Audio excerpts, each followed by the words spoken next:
বিশাল বড়। আমি জাস্ট তোমাদের সাথে একটু ডিসকাস করতেছি ভাইবা রিলেটেড, যে কি কি কোয়েশন তোমাদের সাধারণত আসতে পারে। এই কোয়েশনগুলি তোমরা একটু দেখে যাবা। এখন পুরো বই তোমাদের পড়া তোমাদের জন্য সম্ভব না। মনে করো কোয়েশনটা আসবে এইভাবে, যে what are the disease of lids. পারলে তোমরা এটা একটু স্ক্রিনশট করে নিয়ে নাও, যে কোয়েশনগুলো অন্তত পক্ষে স্ক্রিনশট নিলে এই কোয়েশনগুলি তোমরা যদি পড়ো তাও এনাফ। বুঝতে পারছো? জি স্যার। জি হ্যালো। স্যার। হ্যাঁ, মাঝে মাঝে একটু আওয়াজ দিবা, নাহলে তো বুঝবো যে তোমরা সবাই ঘুমিয়ে গেছো। ঘুমানো যাবে না, আমরা কিছু আলোচনা করি। এই যে মনে করো what are the disease of lids, what do mean by external hordeolum, describe clinical features of treatment of external hordeolum, define internal hordeolum, discuss its clinical features and treatment। আমি একটু বলার আগে, প্রশ্ন বলার আগে, আমি তোমাদের খাতা দেখছি। এই যে যারা 150টা খাতা আসছিল আমার কাছে, হয়তো কোনো মানে বড় মেডিকেল কলেজ হবে, 150 জন স্টুডেন্ট যেখানে আছে সেখানে হবে। আমি খাতা দেখে খুব হতাশ হয়েছি যে বাচ্চারা যে সকল লেখা লিখছে, এগুলো আসলে লেখার মতো জিনিস না। মানে আহ, খাতার দিকে তাকালে আমি হয়তো বড় জোর 5-7 জনকে পাশ করাবো, আর ম্যাক্সিমামই ফিল করবে। হ্যাঁ, মানে নিজেদের খেয়াল খুশি মতো লেখা তা না। তুমি যে জিনিসটা জানো, জাস্ট সেই জিনিসটাই তুমি যদি তুলে ধরো, তাহলে তোমার টিচার তোমার প্রতি খুশি হবে। হ্যাঁ, আমি যদিও ম্যাক্সিমামে পাশ করে দিচ্ছি, কিন্তু তোমার ইয়ে করতে হবে, মানে জিস্ট। তোমার কাছে টিচাররা মানে বিশেষজ্ঞদের মতো আলোচনা চায় না, জাস্ট সিম্পল একটা জিনিস আলোচনা চায়। তো আমি একটু পর্যায়ক্রমে সবগুলো টাগাই, কারণ অনেকগুলি চ্যাপ্টার। যদি ডিজিজ অফ লিডস বলো, এভাবে ভাগ করে বলবা যে স্যার নন নিওপ্লাস্টিক লিশন হচ্ছে, একটা করে বললা। যে ইম্পর্টেন্ট সেটা বললা, যেমন লাল কালি দিছি, এটা ক্যালাজিয়ন ইম্পর্টেন্ট, জেন্টালেস বা ইম্পর্টেন্ট না। যেমন নন নিওপ্লাস্টিক লিশন ক্যালাজিয়ন। বিনাইন ইপিডার্মাল পেপিলোমা একটা নাম বলবা, স্কোমাস সেল পেপিলোমা বা যে কোনো একটা নাম বলবা। বেনাইন পিগমেন্টেড লিশন, এভাবে তুমি যদি ভাগ করে বলো, তাহলে মনে করো 4টা 5টা তো অটোমেটিক্যালি তোমার বলা হয়ে যাবে, যে benign pigment lesions, benign adnexal tumours. হ্যাঁ, মেলিগন্যান্ট টিউমার মধ্যে করে basal cell carcinoma, squamous cell carcinoma, এগুলো তোমার লিডের কিন্তু ডিজিজ। যেমন basal cell carcinoma, squamous cell carcinoma খুবই কমন। এবং মানে এটা এটা যেমন স্কোমা সেল কার্সিনোমা, এটা কিন্তু মানে তোমার লাইফ থ্রেটেনিং। সো কিছু কিছু জিনিস আছে যে ইম্পর্টেন্ট। যেমন ক্যালাজিয়ন শব্দটা তোমার কাছে তোমার টিচার শুনতে চাইবে, বেজাল cell carcinoma, squamous cell carcinoma, এগুলো তোমার শুনতে চাইবে। তারপরে কিছু ইনফেকশনের কারণে হয়, যেমন এক্সটার্নাল অর্থ বা ইন্টারনাল হোডিওলাম, যেটাকে স্টাই বলি। এক্সটার্নালটা হলো বাইরে থাকে, ইন্টারনালটা হলো ভিতরে, মানে মিউবিন গ্ল্যান্ড ইনভলভ হয়। আর এক্সটার্নাল হচ্ছে বাইরে থাকে, যেমন এই যে মানে জিস এবং মল, এগুলো তোমার ইনভলভ হয়। সো ব্যাকটেরিয়াল ইনফেকশন এটা, একটা স্টেফিলোকোকাল ইনফেকশন, যে এক্সটার্নাল এবং ইন্টারনাল যে হোডিওলাম, স্টাই। তারপর ব্লেফারাইটিস, এটা আইলিডের একটা ডিজিজ। এটা ব্লেফারাইটিস আবার দুই ধরনের আছে, একটা হলো পোস্টেরিয়র আর একটা হলো তোমার ইন্টেরিয়র। তো ইন্টেরিয়র মধ্যে আবার দুইটা আছে, একটা হলো স্টেফিলোকোকাল, একটা সেবরিক। দেখবা যে যাদের মাথা খুশকি থাকে, যাদের তোমার ডায়াবেটিস থাকে, তাদের দেখবা যে চোখের পাতা চুলকায়, চোখের পাতার ভিতরে চুলকায়, চোখের মানে আইল্যাশের গোড়া চুলকায়। তো এই যে ডিজিজ গুলো, এটা ব্লেফারাইটিস, এটা ইনফ্লামেশন। তারপরে চোখের পাতা ঝুলে পড়ে যায়, টোসিস। এন্ট্রোপিয়ন মানে ইনওয়ার্ড একটা রোলিং হয়, ইনওয়ার্ড রোলিং হলো তোমার আইলিড। আর একটোপিয়ন হচ্ছে অপোজিট, আউটওয়ার্ড রোলিং। তার মানে এই যে লাল যে কয়টা দাগ দিলাম, যে তোমার external hordeolum, internal hordeolum, blepharitis, ptosis, entropion, ectropion. হ্যাঁ, তারপর একে আগে বলছিলাম যে chalazion, basal cell carcinoma, squamous cell carcinoma. এই যে কয়টা ডিজিজ খুব কমন।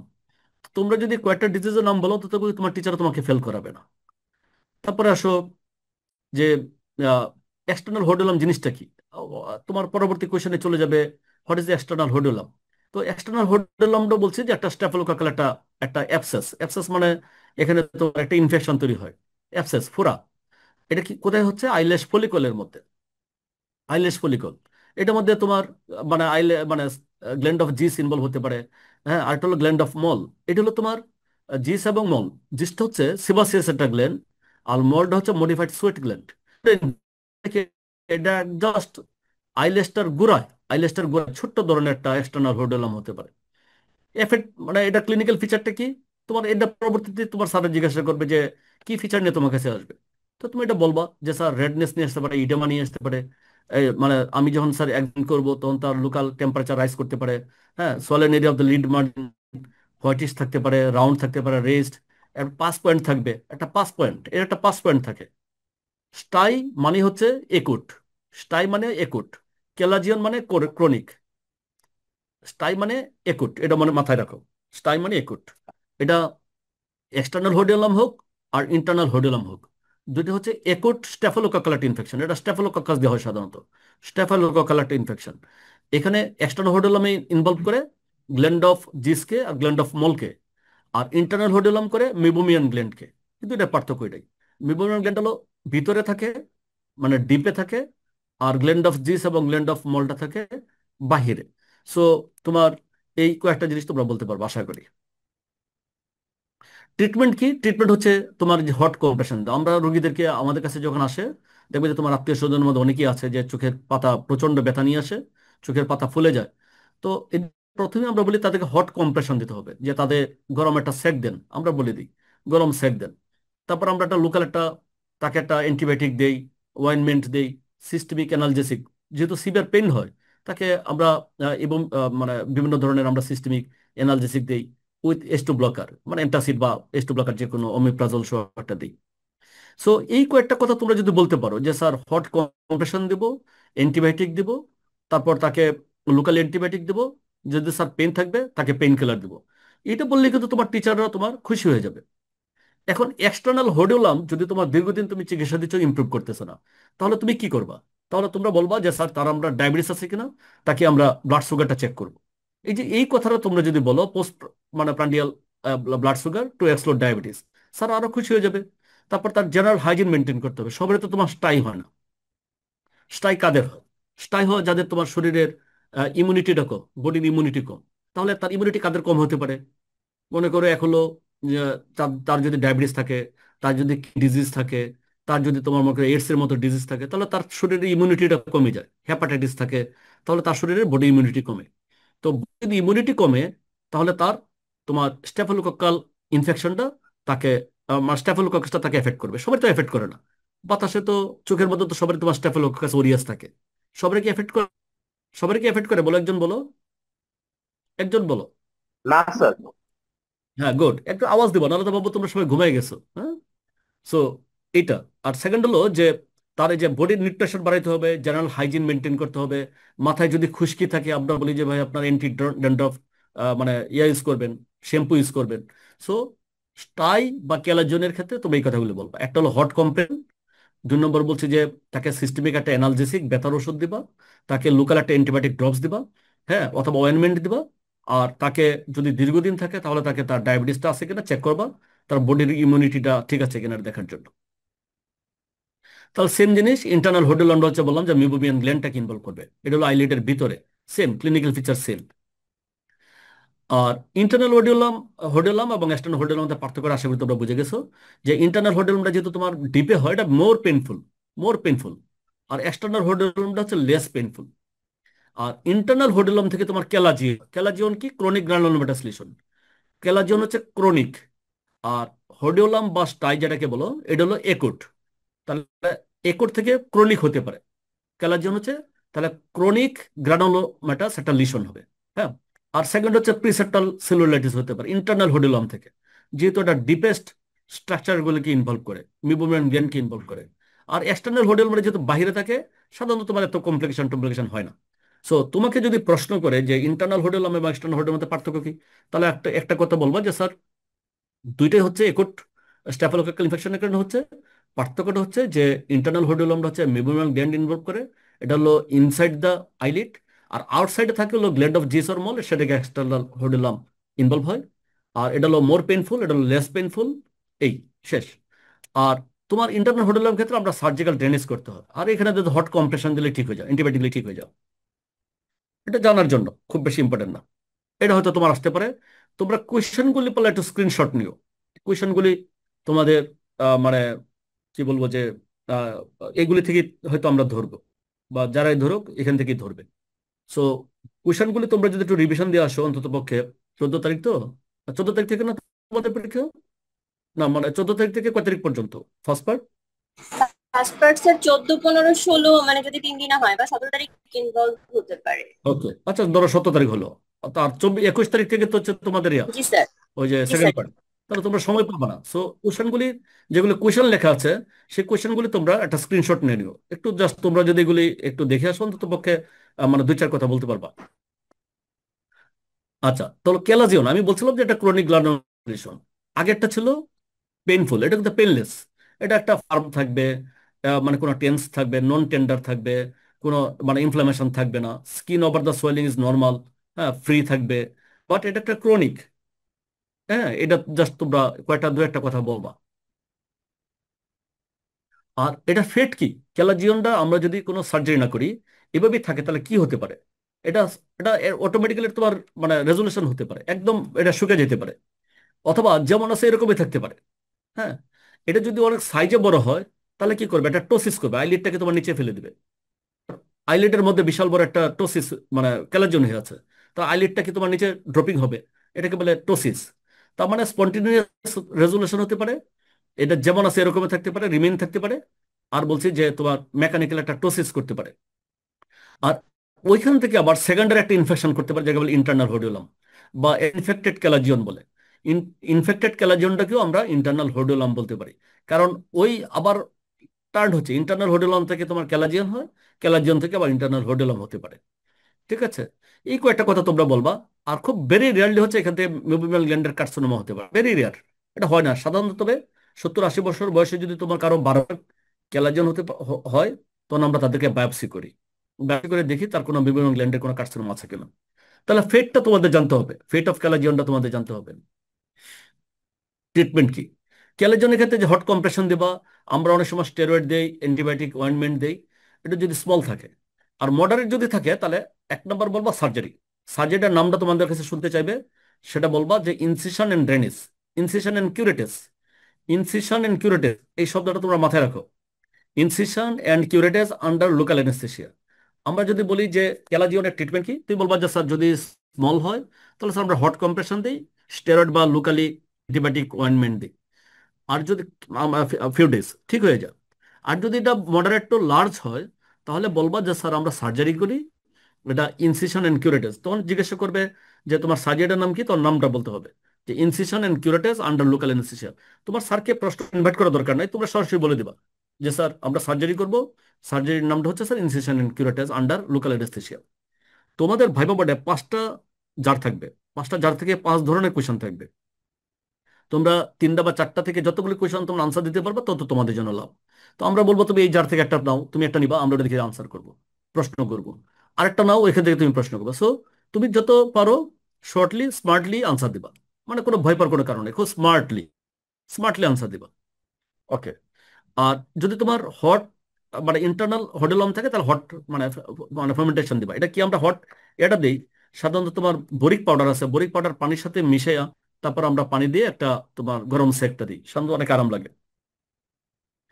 আর এটা এই কথাটা বলবা যে যদি ইন্টারনাল হোডেলম থাকে, ইন কেস অফ ইন্টারনাল হোডেলম, এটা তো তোমার একটা ইনফেক্টেড একুট, ওটার ক্ষেত্রে কি করবা? ওটা কি এভাবে রেখে দিবা? না, বলবা স্যার আফটার মানে after the acute phase subside incision and curettage করবো, এই কথাটা বলবা। তাহলে কয়েকটা কথা হলো যে ক্যালাজনের ট্রিটমেন্টের ক্ষেত্রে 1 নম্বর বা স্যার স্মল থাকলে আমরা তাকে হট কম্প্রেশন দেব আর স্টেরয়েড অ্যান্টিবায়োটিক অয়েন্টমেন্ট দেবো বা ড্রপ দেবো। থেকে বা লার্জ যদি হয় তাহলে স্যার আমরা সার্জারি করব, ইনসিশন অ্যান্ড কিউরেটিভ। আর আমাদের কাছে যদি স্যার ইন্টারনাল হোডেলাম নিয়ে আসে, তার মানে কি ক্যালাজন ছিল, ক্যালাজন থেকে তোমার আবার অ্যাবসেস হয়েছে, তাহলে কি করবো? আগে আমার অ্যাবসেসটাকে রিমুভ করতে হবে। তার মানে আমার ওইগুলি হট ইয়া দিবা, এনালজেসিক দিবা, আবার তুমি অ্যান্টিবায়োটিক দিবা, এগুলো দিলা। দেওয়ার পরে তোমার রিমিশন হলো, ইন্টারনাল হোডেলামটা ভালো হলো, এখন কি করবা? এখন আমরা তাকে ইয়ে করবো, মানে স্যার ইনসিশন অ্যান্ড কিউরেটিভ করবো। আশা করি বুঝাতে পারছি নাকি? বুঝতে পারছো? জি স্যার। আচ্ছা, ঠিক আছে। আর স্টায়ার ক্যালাজনের পার্থক্যটা আহ, খুব বেশি মানে অলরেডি আলোচনা হয়ে গেছে। আর এটা একটাই যে তোমার স্টাইটা হচ্ছে ব্যাকটেরিয়াল একটা ইনফেকশনের কারণে হচ্ছে, আর ক্যালাজিয়নটা হচ্ছে ব্লক হয়, মিউবান গ্ল্যান্ডের মনে করো ডাকটা ব্লক হয়ে যাচ্ছে, ব্লক হয়ে তোমার ক্যালাজিয়ন হয়। এটা হলো পার্থক্য। ঠিক আছে, এই প্রশ্নগুলি তোমরা একটু শর্ট মানে স্ক্রিনশট নিও, যে what do mean by entropion and ectropion, describe its cause clinical features, এগুলো তোমার এর মধ্যে হয়তো আমরা করে দিব, মানে লিখে দিব, তোমরা এগুলি থেকে আনসার দিবা। এগুলি থাকবে কিনা যায় না মানে, তবে একটা ধারণা তোমাদেরকে দিচ্ছি যে এগুলি থাকার সম্ভাবনা বেশি, যেহেতু আমরাই থাকবো। আমি এই ধরনের কোয়েশন করতে চেষ্টা করবো। হ্যাঁ, কি বলছো? কিছু বলছো? না স্যার, হুম। অ্যাক্সিডেন্টালি হয়তো স্যার কারোর মাইক অন হয়ে গেছিল। আচ্ছা, সবাই মিট করো।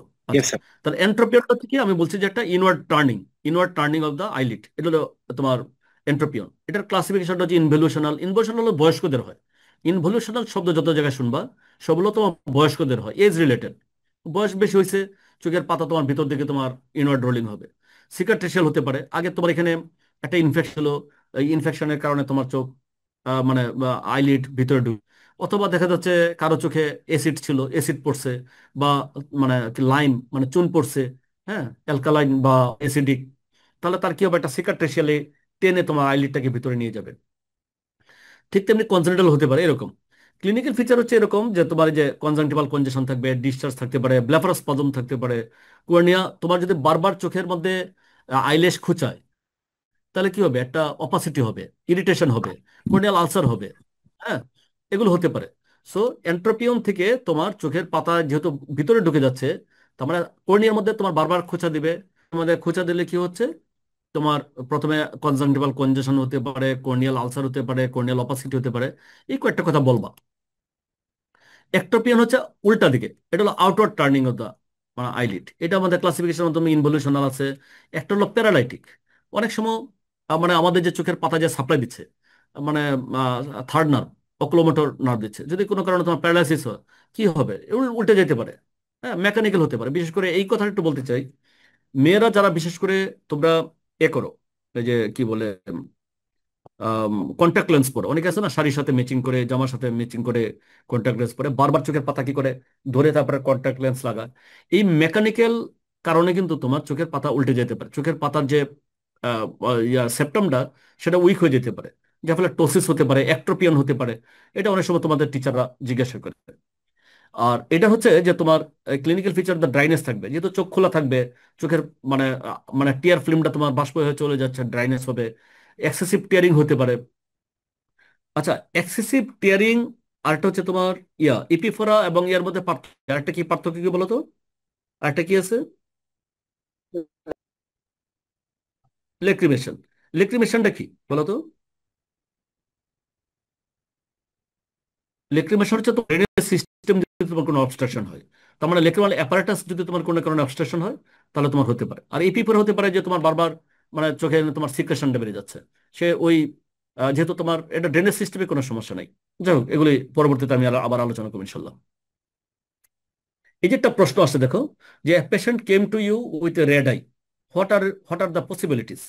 তোমার কাছে একটা রোগী লাল চোখ নিয়ে আসছে, হ্যাঁ, তোমার কাছে কি মনে হয় কি তার হতে পারে? দেখো, আমি কয়টা জিনিস, ইম্পর্টেন্ট কয়টা জিনিস আমি লাল কালিতে দাগ দিছি, যে এগুলো তোমরা বলতে হবে। যে ইনফ্লামেশনের কারণে তোমার হতে পারে, স্ক্লেরাইটিসের কারণে হতে পারে, ইপিস্ক্লেরাইটিসের কারণে হতে পারে, কেরাটাইটিসের কারণে হতে পারে, ইউভেটিসের কারণে হতে পারে, ব্লেফারাইটিসের কারণে হতে পারে, ইনফ্লামেশন। এই যে এগুলো সবগুলো লাল কালি দেওয়ার দরকার ছিল, আমি শুধু একটারে দিয়েছি মানে ইন্ডিকেশন করার জন্য। তার মানে তোমার কাছে চোখ লাল নিয়ে আসতে পারে স্ক্লেরাইটিসের কারণে, ইপিস্ক্লেরাইটিসের কারণে, কেরাটাইটিসের কারণে, ইউভিয়েটিসের কারণে, ব্লেফারাইটিসের কারণে। এটা due to cause of inflammation. তুমি যে এরকম একটা ভাগ ভাগ করে বলো যে sir due to inflammation, due to infection, due to raised intraocular pressure, তাহলে তোমার সারা খুব খুশি হয়ে যাবে। ইনফেকশন, কর্নিয়াল আলসার হয়েছে, কনজাংটিভাইটিস, এটা ইনফেকশন হতে পারে, ইনফ্লামেশন হতে পারে। এন্ডোফথালমাটিস, এন্ডোফথালমাটিস তোমার কাছে চোখ লাল নিয়ে আসবে। চোখের প্রেশার বেড়ে গেছে, acute angle closure glaucoma, acute angle closure glaucoma বা একুট কনজেস্টিভ গ্লুকোমা, সালাম, একস্ট কনজেস্টিভ গ্লুকোমার কারণে হতে পারে। তাহলে তোমার কি হতে পারে, তোমার চোখ লাল নিয়ে আসতে পারে। অ্যালার্জির কারণে হতে পারে, অ্যালার্জি কনজাংটিভাইটিস। আঘাত পাইছে, কর্নিয়াল এব্রেশন হতে পারে, corneal foreign body, chemical injury হয়েছে। অনেকে আছে সাব কনজাংটিভাল হেমোরেজ, তার কনস্টিপেশন আছে, বা তার শ্বাসকষ্ট আছে, সাব কনজাংটিভাল হেমোরেজ নিয়ে আসবে। অনেকগুলো কারণ আছে। আদার্সের মধ্যে ড্রাই আই সিনড্রোম, যারা যারা তোমরা ম্যাক্সিমাম টাইম মোবাইল দেখো, ল্যাপটপ ব্যবহার করো, তাদের ড্রাই আই সিনড্রোম হতে পারে, চোখ লাল থাকতে পারে। থাইরয়েড আই ডিজিজের কারণে হতে পারে, কন্ট্যাক্ট লেন্স যারা পরে তাদের হতে পারে, হ্যাঁ, রাতে কম ঘুম হচ্ছে হতে পারে, সুইমিং এর কারণে হতে পারে। সো এই যে কয়েকটা ইম্পর্টেন্ট জিনিস তোমার কাছে চোখ লাল নিয়ে আসতে পারে। এই এই এক একটা থেকে তোমার স্যাররা এক একটা জগতে চলে যেতে পারে। মানে স্ক্লেরাইটিস থেকে তোমার ডিটেলস চলে যেতে পারে, ইপিস্ক্লেরাইটিসে চলে যেতে পারে, ইউভিটিসে চলে যেতে পারে। ঠিক আছে? সো কি কি কারণে লাল হোয়াইট একদম মানে ঠোঁটের মধ্যে রেখে দিবা, সব মুখস্থ করে ফেলবা। ওকে, এই এই যে কোয়েশনটা, এটা তোমাদের আসতে পারে, মানে টিচাররা জিজ্ঞেস করবে, what is conjunctiva, what are the parts of the conjunctiva, what are the types of allergy conjunctivitis, what is the treatment of Bernal conjunctivitis? Bernal মানে বিকেসি, ভার্নাল কেরাটো কনজাংটিভাইটিস বলে। ভার্নাল সরাসরি বলে না, ভার্নাল কেরাটো কনজাংটিভাইটিস। ধরো আমি ঠিক করে দিই। তাহলে হোয়াট ইজ মানে এই কনজাংটিভা? তাহলে আমি যদি আলোচনায় আসি, তো কনজাংটিভার জিনিসটা কি তোমরা সবাই conjunctiva is a thin clear membrane that protects eye, it covers the inside the eyelids, দুইটা আলাদা হবে, এন্ড দ্য স্ক্লেরা। আর পার্টস বলবা দুইটা, একটা বলবা বালবার কনজাংটিভা, একটা হলো টালসাল বা পালপেব্রাল কনজাংটিভা। বালবার কনজাংটিভাটা কোনটা আর পালপেব্রাল কনজাংটিভা কোনটা? একজন বলো তো, একজন বলো। স্যার আইলিডের নিচে যেটা থাকে ওটা পালপেব্রাল কনজাংটিভা, আর গুড। স্ক্লেরার উপরে যেটা সেটা বালবার কনজাংটিভা। কোনটা? স্ক্লেরা আইলিডের নিচে, আইলিডের নিচে থাকলে একটা কোনটা? আইলিডের নিচে পালপেব্রাল কনজাংটিভা। উল্টো হয়ে গেল, পালপেব্রাল। আগে তুমি বলছিলে।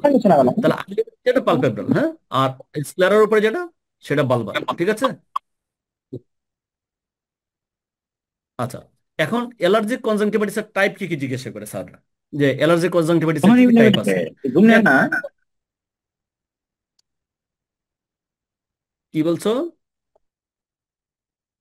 কিছু বলছো? তোমরা কি শুনতে পাচ্ছ? ইয়েস স্যার, শুনতে পাচ্ছি স্যার। আচ্ছা, তাহলে সবাই মিউট হও। আমার কাছে মনে হচ্ছে যে অবাঞ্ছিত কথা আসতেছে, হ্যাঁ। কারণ পুরো ইয়েস স্যার। চ্যাপ্টার তোমার 3 দিনও শেষ করা যাবে না। আমি চাচ্ছি যে দুইটা দুইটা ক্লাস করে শেষ করতে। আমি এই যে তোমার বলার পরে আমি এখন পর্যন্ত খালি এগুলি টাইপই করতেছি, যে আজকে আসার সময় টাইপ করলাম আমি। তোমাদের জন্য তার সেভাবে লেকচার রেডি করা হয় নাই। জাস্ট আমি এখনো যে সারাদিনই গত 4-5 দিন থেকে টাইপই করতেছি, কারণ তোমাদের রিলেটেড। তো অফথালমোলজিস্টরা যেরকম তোমার বিশাল বই থেকে আসে, বিভিন্ন জিনিস আসে, তোমরা তো এতটুকু নলেজ তোমাদের দরকার নাই। বাট তোমাদের জন্য যতটুকু দরকার এতটুকু তোমাদের জন্য আমি রেডি করছি, হ্যাঁ। খুব অল্প সময়ে অনেকগুলি স্লাইড হয়ে গেছে, তাও বোধহয় 60-65টার মতো স্লাইড হয়েছে। তোমার আরো 2 দিন সময় দিতে হবে। তাহলে অ্যালার্জিক কনজাংটিভিটিস হচ্ছে যে একটা আমরা জিজ্ঞাসা করবো যে কি কি অ্যালার্জিক কনজাংটিভিটিস কি কি আছে। বলবো স্যার সিম্পল অ্যালার্জিক কনজাংটিভিটিস আছে। এটার মধ্যে মনে করো সিজনাল থাকতে পারে, হ্যাঁ। হে ফিভার দরকার নাই, তুমি সিম্পল অ্যালার্জিক কনজাংটিভিটিস বলবা। বার্নাল ক্যারাটো কনজাংটিভিটিস বলবা, টপিক ক্যারাটো কনজাংটিভিটিস এরকম বলবা। জায়ান্ট পেপিলারি কনজাংটিভাইটিস আছে অনেকগুলি। তুমি দু একটা নাম বলবা যে স্যার কি কি টাইপ আছে। স্যার সিম্পল আছে, ভার্নাল আছে, অ্যাটোপিক আছে, জায়ান্ট পেপিলারি, কয়েকটা বললেই তোমার স্যারা খুশি হয়ে যাবে। তারপর ভার্নাল ক্যারাটো কনজাংটিভাইটিসের ট্রিটমেন্ট কি? এটা তো তোমাদের নিজেদেরও লাগবে, যে এটা একটা সেলফ লিমিটিং, বারবার হয়, এটা দুই চোখে হইতে পারে, হ্যাঁ। এটা একটা অ্যালার্জিক একটা ইনফ্লামেশন। সো এটা যেহেতু সিজনাল হয়, মানে বিশেষ করে ধুলাবালির সময় হয়, অনেকে ঠান্ডার সময় হয়, আমরা তাকে টপিক্যাল স্টেরয়েড দিই, টপিক্যাল মাস্ট সেল স্টেবিলাইজার দিই, সোডিয়াম ক্রোমোগ্লাইকেট, নাম বলবা কয়েকটা, অলপ্যাটাডিন, টপিক্যাল হিস্টামিন দিই, কিটোটিফেন, টপিক্যাল সাইক্লোস্পোরিন দিই। এই কয়েকটা নাম যদি বলতে পারো enough, তোমার সারা কিন্তু এই প্রশ্নটা ধরবে। এটা ধরে নাও আমি কোয়েশনটা আউট করে দিলাম, এটা ধরবে। এখন এইখান থেকে নেক্সট একটা কোয়েশন দিবে যে তুমি যদি বার্স্ট চোখে স্টেরয়েড ইউজ করো তাহলে কি হতে পারে, একজন বলো তো। তোমার তোমার মানে এলাকায় দেখছো যে একটা পেশেন্ট, একটা বাচ্চা, তার চোখে অ্যালার্জি আছে, তুমি তাকে স্টেরয়েড দিয়ে আসছো বাসায় চোখে, যে তুমি এই ড্রপটা 4 বার করে দাও। হ্যাঁ, তার মা বারবার দিচ্ছে, যখনই চুলকায় তখনই দেয়। হ্যাঁ, তুমি 3 বছর পর আবার গ্রামে গেছো, গ্যাসে দেখো বাচ্চাটার চোখে কিছু দেখে না। কি কারণে দেখে না বলো তো, স্যার ক্যাটারাক্ট, একজন বলো তো। স্যার গ্লাউকোমা হইতে পারে। হ্যাঁ, আর দুটা হতে পারে, একটা হলো স্টেরয়েড গ্লুকোমা হতে পারে, ওয়ালাইকুম সালাম, স্টেরয়েড ইনডিউসড গ্লুকোমা হতে পারে, অথবা স্টেরয়েড ইনডিউসড ক্যাটারাক্ট হতে পারে। দুইটা কারণে সে অন্ধ হতে পারে। আচ্ছা, এই কোয়েশনটা যেমন ইম্পর্টেন্ট জিনিস তোমাদের, অনেক সময় আমরা জিজ্ঞাসা করি যে difference between conjunctivitis, uveitis, acute angle closure glaucoma, মানে in respect of redness, vision, pupil, IOP. এই কয়েকটা মূলত দেখি যে রেডনেস কি, ভিশন কি, পিপিল কি, ইন্ট্রাওকুলার প্রেশার কি। এই কয়েকটা পার্থক্য কনজাংটিভাইটিস এর মধ্যে, পার্থক্য acute angle closure glaucoma, acute uveitis. এইগুলির ক্ষেত্রে যেহেতু তোমাদের কাছে চোখ লাল নিয়ে আসে, সো কি হতে পারে তোমার কাছে, এরকম তুমি যদি একটা মানে একটা স্লাইড তৈরি করে এই জিনিসগুলি বলো, তাহলে স্যারা খুব খুশি হয়ে যাবে যে কনজাংটিভাইটিসের ক্ষেত্রে কি হবে। মানে তার কনজাংটিভাল কনজেশন হবে, তার ভীষণ, মানে যেহেতু ময়লা থাকবে, ব্লারি ভীষণ হবে। একটা হলো ব্লারি ভীষণ। কিন্তু একট ইউভাইটিসের ক্ষেত্রে কি হবে, রিডিউসড ভীষণ হবে। একট অ্যাঙ্গেল ক্লোজার গ্লুকোমা রিডিউস ভীষণ, তার ভীষণ কমে যাবে। আর কনজাংটিভাইটিসের ক্ষেত্রে কি হবে, ঝাপসা দেখবে, তার চোখের মধ্যে যেহেতু ময়লা আবর্জনা থাকবে, পানি থাকবে, এই জন্য ব্লারিং থাকবে। কনজাংটিভাইটিসের ক্ষেত্রে কনজাংটিভাল কনজেশন থাকে, আর এই বাকি দুটার ক্ষেত্রে সিলিয়ারি কনজেশন থাকে। সিলিয়ারি কনজেশন অনেক সময় কনজাংটিভাল কনজেশন এবং সিলিয়ারি কনজেশনের মধ্যে পার্থক্য ধরা হয়। তাহলে তো আশা করি তোমরা পারবা। পারলে আমি তোমার একটা স্লাইডের মধ্যে লিখে নিয়ে আসছি, দেখাই দিব। কনজাংটিভাইটিসের ক্ষেত্রে তোমার পিপল এফেক্টেড হবে না, এই দুটার ক্ষেত্রে তোমার পিপল এফেক্টেড হবে। যেমন একট এন্ড্রোইবাইটিসের ক্ষেত্রে কি হতে পারে, কনস্ট্রিক্টেড হতে পারে, ইরেগুলার হতে পারে শেপ। আর অ্যাঙ্গেল ক্লোজার গ্লুকোমার ক্ষেত্রে ফিক্সড হতে পারে, মিড ডাইলেটেড হতে পারে। কনজাংটিভাইটিসের ক্ষেত্রে তোমার কোনো ইন্ট্রাকোলার প্রেশার তোমার কোনো এফেক্টেড হবে না, কিন্তু একট ইউভাইটিস তোমার কমতেও পারে, বাড়তেও পারে। হ্যাঁ, মানে একটের ক্ষেত্রে যদি তোমার একট এন্ড্রোইবাইটিসের ক্ষেত্রে ট্রাবিকুলাইটিস ডেভেলপ করে, তাহলে অনেক সময় তোমার ইন্ট্রাকোলার প্রেশার বাড়ে। আবার কমে কখন, যদি দেখা যাচ্ছে যে তার সিলিয়ারি বডি শাটডাউন হলো, তাহলে তার একট এন্ড্রোইবাইটিস তার কমে যাবে। তার মানে বাড়বে কখন, ট্রাবিকুলাইটিসের কারণে, due to cause of the trabeculitis, ট্রাবিকুলাইটিসের কারণে বাড়বে। আর কমবে কখন, কমবে যদি তার সিলিয়ারি বডি শাটডাউন হয়, সিলিয়ারি বডিটা তার শাটডাউন হয়, যেখান থেকে তোমার একুয়াস হিউমার প্রোডাকশন হয়, সেটা শাটডাউন হলে তার ইন্ট্রাকোলার প্রেশারটা কমে যাবে। আর অ্যাঙ্গেল ক্লোজার গ্লুকোমার ক্ষেত্রে মানে তোমার এটা বাড়বে, এটা 40 থেকে 80 মিলিমিটার অফ মার্কেট হতে পারে। সো এই কয়েকটা কোয়েশ্চেনের আনসার তোমরা যদি জানো যে কি কি পার্থক্য, যে ডিফারেন্স বিটুইন কনজাংটিভাইটিস, ইউভেটিস এবং একট অ্যাঙ্গেল ক্লোজার গ্লুকোমা, আশা করি তোমরা আমি বোঝাতে পারছি এবং তোমরা এটা আনসার দিতে পারবো। আচ্ছা, এখন এটা জাস্ট তোমাদের বোঝার জন্য, এটা অনেক সময় তোমার টিচাররা ধরতে পারে যে কনজাংটিভাল কনজেশন বা সিলিয়ারি কনজেশনের পার্থক্য কি। কনজাংটিভাল কনজেশন সবসময় মনে করবা যে এটা সুপারফিশিয়াল, আর সিলিয়ারি কনজেশনটা ডিপ। যেমন তোমার কনজাংটিভাইটিসের ক্ষেত্রে কি হচ্ছে, সুপারফিশিয়াল এফেক্টেড হচ্ছে ব্লাড ভেসেল, কিন্তু সিলিয়ারি কনজেশন একট ইউভেটিসের ক্ষেত্রে বা একট অ্যাঙ্গেল ক্লোজার গ্লুকোমার ক্ষেত্রে কি হচ্ছে, ডিপ ব্লাড ভেসেলগুলো তোমার ইনভলভ হচ্ছে। এখন কনজাংটিভাল ব্লাড ভেসেলটা তোমার শুরু হবে কোথা থেকে, ফর্নিক্স থেকে শুরু হবে, আর যত লিম্বাসের দিকে যাবে, ফর্নিক্স থেকে লিম্বাসের দিকে যাবে, তত তত ফেড হতে থাকবে কনজাংটিভাল কনজেশনের ক্ষেত্রে। আর সিলিয়ারি কনজেশন হচ্ছে উল্টা, সেটা তৈরি হবে মানে তোমার ইয়ার কাছে, লিম্বাসের কাছে, আর যত ফর্নিক্সের দিকে যাবে তত তোমার ফেড হবে। ঠিক আছে, তাহলে কনজাংটিভাল কনজেশন হচ্ছে সুপারফিশিয়াল ব্লাড ভেসেল, সাধারণত branches of the posterior conjunctival vessel. আর সিলিয়ারি হচ্ছে সাধারণত এন্টেরিয়র সিলিয়ারি ভেসেল ইনভলভ হয়, branches of the anterior ciliary blood vessel. So এটা তোমরা আশা করি তোমরা পারবা। ইপিনেফ্রিন যদি আমরা টেস্ট করি, তাহলে কনজাংটিভাল কনজেশন থাকলে তোমার সাদা হয়ে যাবে, কিন্তু যেহেতু ডিপে থাকে সিলিয়ারি কনজেশন, এটা তোমার কোনো ইফেক্ট হবে না, লাল লালই থাকবে। আমরা জিজ্ঞাসা করি যে কনজাংটিভাল কনজেশন কি কারণে, বলবো কনজাংটিভাইটিস। আর সিলিয়ারি কনজেশন হচ্ছে কেরাটাইটিস, ইউভিয়াইটিস, অ্যাঙ্গেল ক্লোজার। আশা করি বোঝাতে পারছি। এটা হচ্ছে তোমার টেরিজিয়াম, মানে এভাবে আসতে পারে যে what is pterygium, what are the parts of pterygium, what are the treatment of pterygium, এগুলো তোমরা সবাই জানো। আমি শর্টলি একটু বলি যে pterygium differentiation by is the fibrovascular subconjunctival growth encroaching the upon cornea from either side within the intrapalpebral fissure. একজন বলো তো যে টেরিজিয়ামটা কি কর্নিয়া ডিজিজ না তোমার আহ, কি বলে কনজাংটিভাল ডিজিজ, যে বলতে পারবা পুরস্কার পাবা, বলো। এবং কোথা থেকে আসছে, তারা পাশ করে দেবো ইনশাল্লাহ, বলো। কনজাংটিভা। Conjunctival disease. আচ্ছা, কনজাংটিভাল, তোমার নাম কি? কনজাংটিভাল ডিজিজ মানে টেরিজিয়াম হচ্ছে কনজাংটিভাল ডিজিজ, তোমার নাম কি? সাহস পাচ্ছ না না, যে ফেল করে দেয় কিনা পাশ করে দেয়, আর না, সবারই পাশ করে দেবো ইনশাল্লাহ। শোনো, এটা টেরিজিয়াম কখনো কনজাংটিভাল ডিজিজ না, টেরিজিয়াম অলওয়েজ কর্নিয়ার ডিজিজ। টেরিজিয়াম কার ডিজিজ? Cornea disease. কর্নিয়ার ডিজিজ, কখনো তোমার কনজাংটিভাল ডিজিজ না। তোমার বাড়িতে তোমার বংশে একটা লোক গরিব হয়ে গেছে, ওরা সবাইকে খাবার দেয় না, সবাই খাবার দেয়, ও কেউ ভাত দেয়, কেউ মাছ দেয়, কেউ তরকারি দেয়, হ্যাঁ, কেউ লবণ দেয়, কেউ তেল দেয়। দেখা যাচ্ছে যে তার খাবারের পরিমাণ অন্যদের চেয়ে বেশি হয়ে যায়।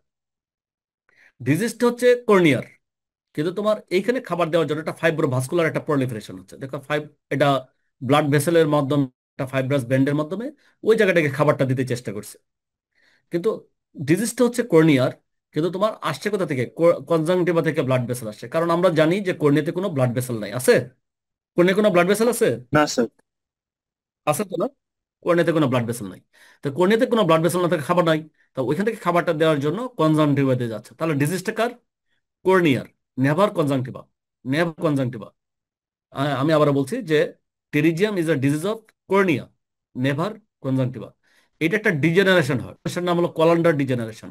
যাই হোক, দরকার নাই, কলান্ডার ডিজেনারেশন। হ্যাঁ, এটা একটা কলান্ডার ডিজেনারেশন হয়। পার্ট কি কি? একটা হলো তোমার এই যে এটাকে বলে কেপ, এটাকে বলে কেপ। এটা হলো হেড।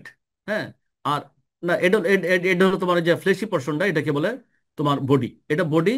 আর এটা হচ্ছে তোমার ক্যাপ, এই জায়গাটা মাথাটা হলো ক্যাপ, এই জায়গাটা হলো হেড, আর এই জায়গাটা হলো বডি। ঠিক আছে? তাহলে ক্যাপটার উপর ডিপেন্ড করে যে লিডিং ইজ, এটা কি বাড়তেছে না তোমার এখানে ফিক্সড হয়ে গেছে। এই জায়গাটা, এটা হলো ক্যাপ, এটা ক্যাপ। আর এটা হচ্ছে হেড, তার মাথাটা কেমন আছে, এটা ভাস্কুলার এরিয়া। হ্যাঁ, ফ্লেশি এরিয়াটা হচ্ছে বডি। তারপরে অনেক সময় আমাদের টেরিজিয়ামের পার্টগুলো জিজ্ঞাসা করে স্যার, যে কি কি পার্ট আছে, তিনটা পার্ট বলে দিবা। ট্রিটমেন্ট কি? একদম স্ট্রেট কাট বলবা যে স্যার টেরিজিয়াম যদি হয়, যদি তোমার টেরিজিয়াম তোমার মানে কন্টিনিউ হতে থাকে, আমরা excision of pterygium with conjunctival অটোগ্রাফট করব। এই নামটা বলতে পারবে না, যে excision of pterygium with conjunctival অটোগ্রাফট। এটা হলো তোমার আনসারটা বললে স্যাররা খুশি হয়ে যাবে। তাহলে টেরিজিয়ামের ট্রিটমেন্ট কি? Excision of pterygium with conjunctival autograft. Autograft আমরা সেখান থেকে কনজাংটিভা নিয়ে সেখানে তো আমরা গ্রাফট করি।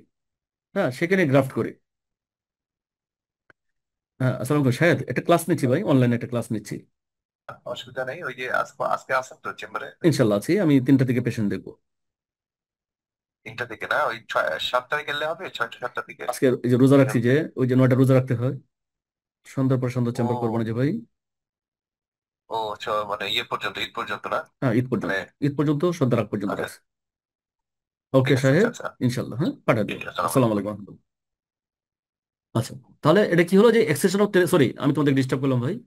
তাহলে accession of pterygium with conjunctival অটোগ্রাফট বলবা। হ্যাঁ, আর এটা কি দিই আমরা? অ্যাডজাংটিভ ড্রাগ মাইটোমাইসিন সি দিই, অনেক সময় মাইটোমাইসিন সি দেই, ওলোজন টিস্যু গ্রাফট দিই। এই কয়েকটা যদি বলতে পারো তোমার স্যার খুব খুশি হবে। এখন মেন ডিজিজ, আমি আসলে মূলত ডিজিজগুলি পড়াতে চাচ্ছিলাম। তোমাদের কি মানে ঠিক আছে তো নাকি? ধৈর্য Yes, আছে? sir. Yes, sir. জি স্যার। Okay, ঠিক আছে, ঠিক আছে। শোনো, এই যে কোয়েশ্চেন গুলো আসতে পারে, যেমন ডিফাইন ইউভেটিস, অনেকগুলি স্লাইড, মানে ইউভেটিস, গ্লুকোমা আর ক্যাটারাক্ট। আমি চাইছিলাম 3টা চ্যাপ্টার আজকে শেষ করতে, অল্প অল্প করে শেষ করে দিই। যে ডিফাইন ইউভেটিস, ক্লাসিফাই ইউভেটিস, হোয়াট ইজ মানে KP, what are the types of KP. হ্যাঁ, সো এই যে এইভাবে কোয়েশ্চেন তোমাদের একটা স্লাইডে থাকতে পারে। স্লাইড থেকে তুমি উঠে তুমি আনসারগুলো তোমার টিচার তোমাকে ধরবে। ডিফাইন ইউভেটিস, তো এটা তুমি একটা বলবা যে an inflammation of the uveal tract which may also involve different structures। শুধু ইভিএল ট্রাক্ট না, তার আশেপাশের স্ট্রাকচারস গুলো ইনভলভ হতে পারে। এটা হলো ইউভেটিস। ক্লাসিফিকেশনটা, এটা সান একটা গ্রুপ আছে, সান গ্রুপ একটা ক্লাসিফিকেশন করছে, এইভাবে ক্লাসিফিকেশন তুমি বলবা, এটা বলতে চেষ্টা করবা। এটা সবগুলি ইম্পর্টেন্ট।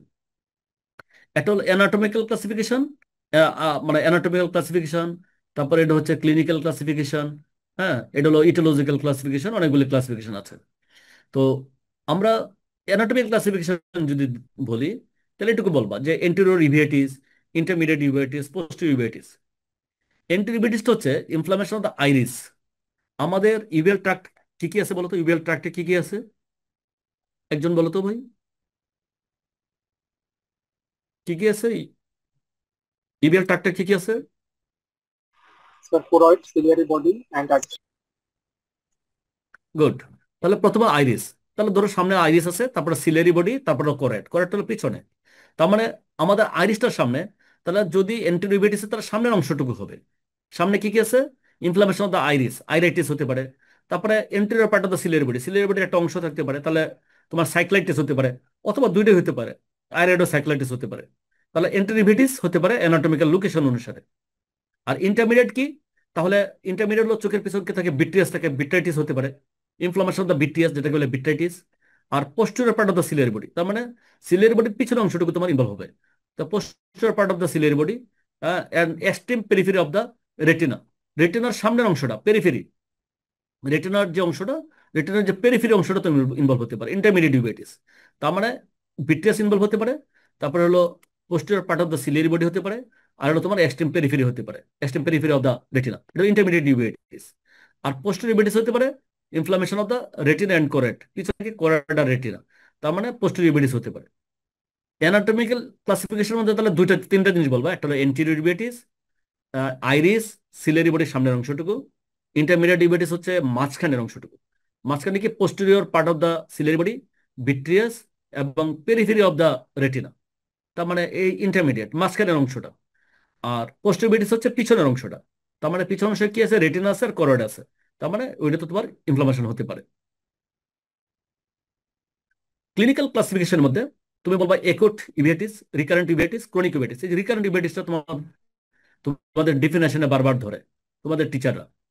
এই তিনটার ডিফিনেশন কিন্তু তোমাদের ধরবে, কোনটা একুট ইউভেটিস, কোনটা রিকারেন্ট ইউভেটিস, কোনটা ক্রনিক ইউভেটিস। বিশেষ করে রিকারেন্ট ইউভেটিসটা তোমাদের ধরে, রিকারেন্ট বারবার হয়, রিপিটেটিভ এপিসোড। আর একুট ইউভেটিসটা হচ্ছে সাডেন অনসেট, মানে তোমার হঠাৎ করে হলো, এটা 6 সপ্তাহের মতো থাকে অথবা কম থাকে, তারপর আর হয় না। এটা হলো একুট ইউভেটিস। আর রিকারেন্ট হচ্ছে রিপিটেড হয়, repeated episode, separated by untreated inactive period. কথাটা বলতে হবে, আনট্রিটেড ইনএক্টিভ পিরিয়ড মানে কি? মনে করো তুমি এখন ট্রিটমেন্ট, তোমার ইউভেটিস হয়েছিল, হওয়ার পরে তুমি ট্রিটমেন্ট দিছো, সে ভালো আছে। এখন যে ইনএক্টিভ যে পিরিয়ডটা, সেই ইনএক্টিভ পিরিয়ডে আবার হলো, মানে তখন তুমি কোনো ট্রিটমেন্ট দিচ্ছ না, ওই ইনএক্টিভ পিরিয়ডে আবার হচ্ছে, মানে বারবার হইতেছে। যখন তুমি ওষুধ স্টপ করে দিচ্ছ তখনই আবার হয়, এটা হলো রিকারেন্ট। হ্যাঁ, ইনএক্টিভ যে তোমার আনট্রিটেড ইনএক্টিভ পিরিয়ড, কথাটা বলতে হবে। তাহলে repetitive episodes separated by untreated inactive periods, এটা হলো রিকারেন্ট।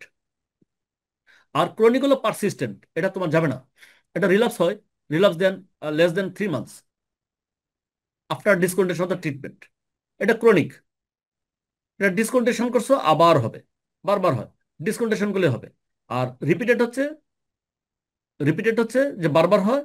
আর ক্রনিক হচ্ছে এটা থাকবে, এটা পারসিস্টেন্ট থাকবে after discontinuation of the treatment. এই ডিফিনেশনটা তোমরা তিনটা ডিফিনেশনটা পারলে মুখস্থ করে পারবা, একুট, রিকারেন্ট, ক্রনিক।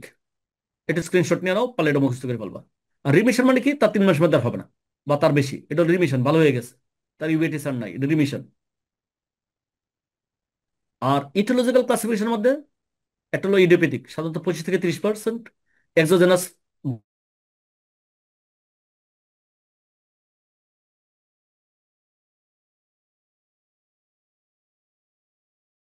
ইমিউন কমপ্লেক্সের কারণে হচ্ছে। কারো তোমার হচ্ছে অ্যানকাইলোজিং স্পন্ডাইলিটিস আছে, কারো আর্থ্রাইটিস আছে। হ্যাঁ, এটা হলো ভিতরে ইমিউনো কমপ্লেক্স হচ্ছে, সেই ইমিউনো কমপ্লেক্সের কারণে তার হচ্ছে, এটা হলো এন্ডোজেনাস ইউভেটিস। আবার সেকেন্ডারি সিস্টেমিক ডিজিজ, যেমন মনে করো কারো টিবি আছে, টিউবারকুলোসিসের কারণে হচ্ছে। কারো তোমার সিফিলিস আছে, সিফিলিসের কারণে হচ্ছে, এটা সেকেন্ডারি টু সিস্টেমিক ডিজিজ। হুম, এগুলোর কারণে হতে পারে। সার্কোডোসিস আছে, সার্কোডোসিসের কারণে তার চোখে ইউভেটিস হতে পারে। তাহলে ইডিওপ্যাথিক, এক্সোজেনাস, এন্ডোজেনাস। ইডিওপ্যাথিকটা হলো 25 থেকে 30% বলবা, এক্সোজেনাস হচ্ছে এক্সটার্নাল ইনজুরির কারণে হচ্ছে, এন্ডোজেনাস হচ্ছে তোমার বাইরের অর্গানিজমের কারণে। আর সেকেন্ডারি টু ইনফেকশন, ভাইরাস হয়েছিল, ভাইরাস থেকে হচ্ছে, যেমন হারপিএস এর কারণে হচ্ছে, ফাঙ্গাসের কারণে হচ্ছে। হ্যাঁ, ফাঙ্গাল হলো ক্যান্ডিডিয়াসিস ছিল, তার হতে পারে। হ্যাঁ, ক্যান্ডিডিয়াসিস মানে প্যারাসাইটিক হতে পারে, টক্সোপ্লাজমোসিস তার শরীর আছে। এটা ইনফেকশন হলো ভাইরাস, হারপিস, ক্যান্ডিডিয়া, টক্সোপ্লাজমা, এগুলির কারণে তার হয়েছে। আবার অনেক সময় লেন্স ইনডিউসড, তোমার ক্যাটারাক্ট ছিল, ক্যাটারাক্ট তোমার সার্জারি করে নাই, লেন্স ইনডিউসড, মানে ক্যাটারাক্ট আছে, লেন্স মানে ইনডিউসড তোমার ইউভেটিস হতে পারে। আর অনেক আছে তোমার টিউমার আছে, চোখের মধ্যে টিউমার আছে, তাহলে তার হতে পারে। সাইনোসাইটিস আছে, ওটাইটিস মিডিয়া আছে, টনসিলাইটিস আছে। তারপরে অনেক আছে দেখবা যে দীর্ঘদিন তোমার তোমার ওই যে কি বলে ইউরেথ্রা জন্য ইয়ে পড়ায়, অনেকদিন থেকে তোমার যে কি পড়ে এটা, ওই যে কি পড়ে না এটা ইউরেথ্রাতে, ক্যাথেটার ক্যাথেটার, ক্যাথেটার মানে লং স্ট্যান্ডিং ক্যাথেটার আছে, তাহলে তার হতে পারে। সার্জারির মানে দীর্ঘদিন তোমার ক্যাথেটার রাখছে, 1 মাস 2 মাস, তার দেখা যাচ্ছে ইউভেটিস নিয়ে আসছে তোমার কাছে। সো তোমার এই জিনিসগুলো তোমার জানতে হবে। হুম, মানে জানা তো উচিত, 2 দিন পরে পরীক্ষাতে পাশ করে যাবা। অফথলমোলজিস্ট কেউ হবে না, না? অফথলমোলজি কেউ পড়ার ইচ্ছা আছে নাকি বলো? কারো নাই না? আপাতত পাশ করা, জাহান্নাম থেকে মুক্তি। ঠিক আছে, ওকে, অসুবিধা নেই।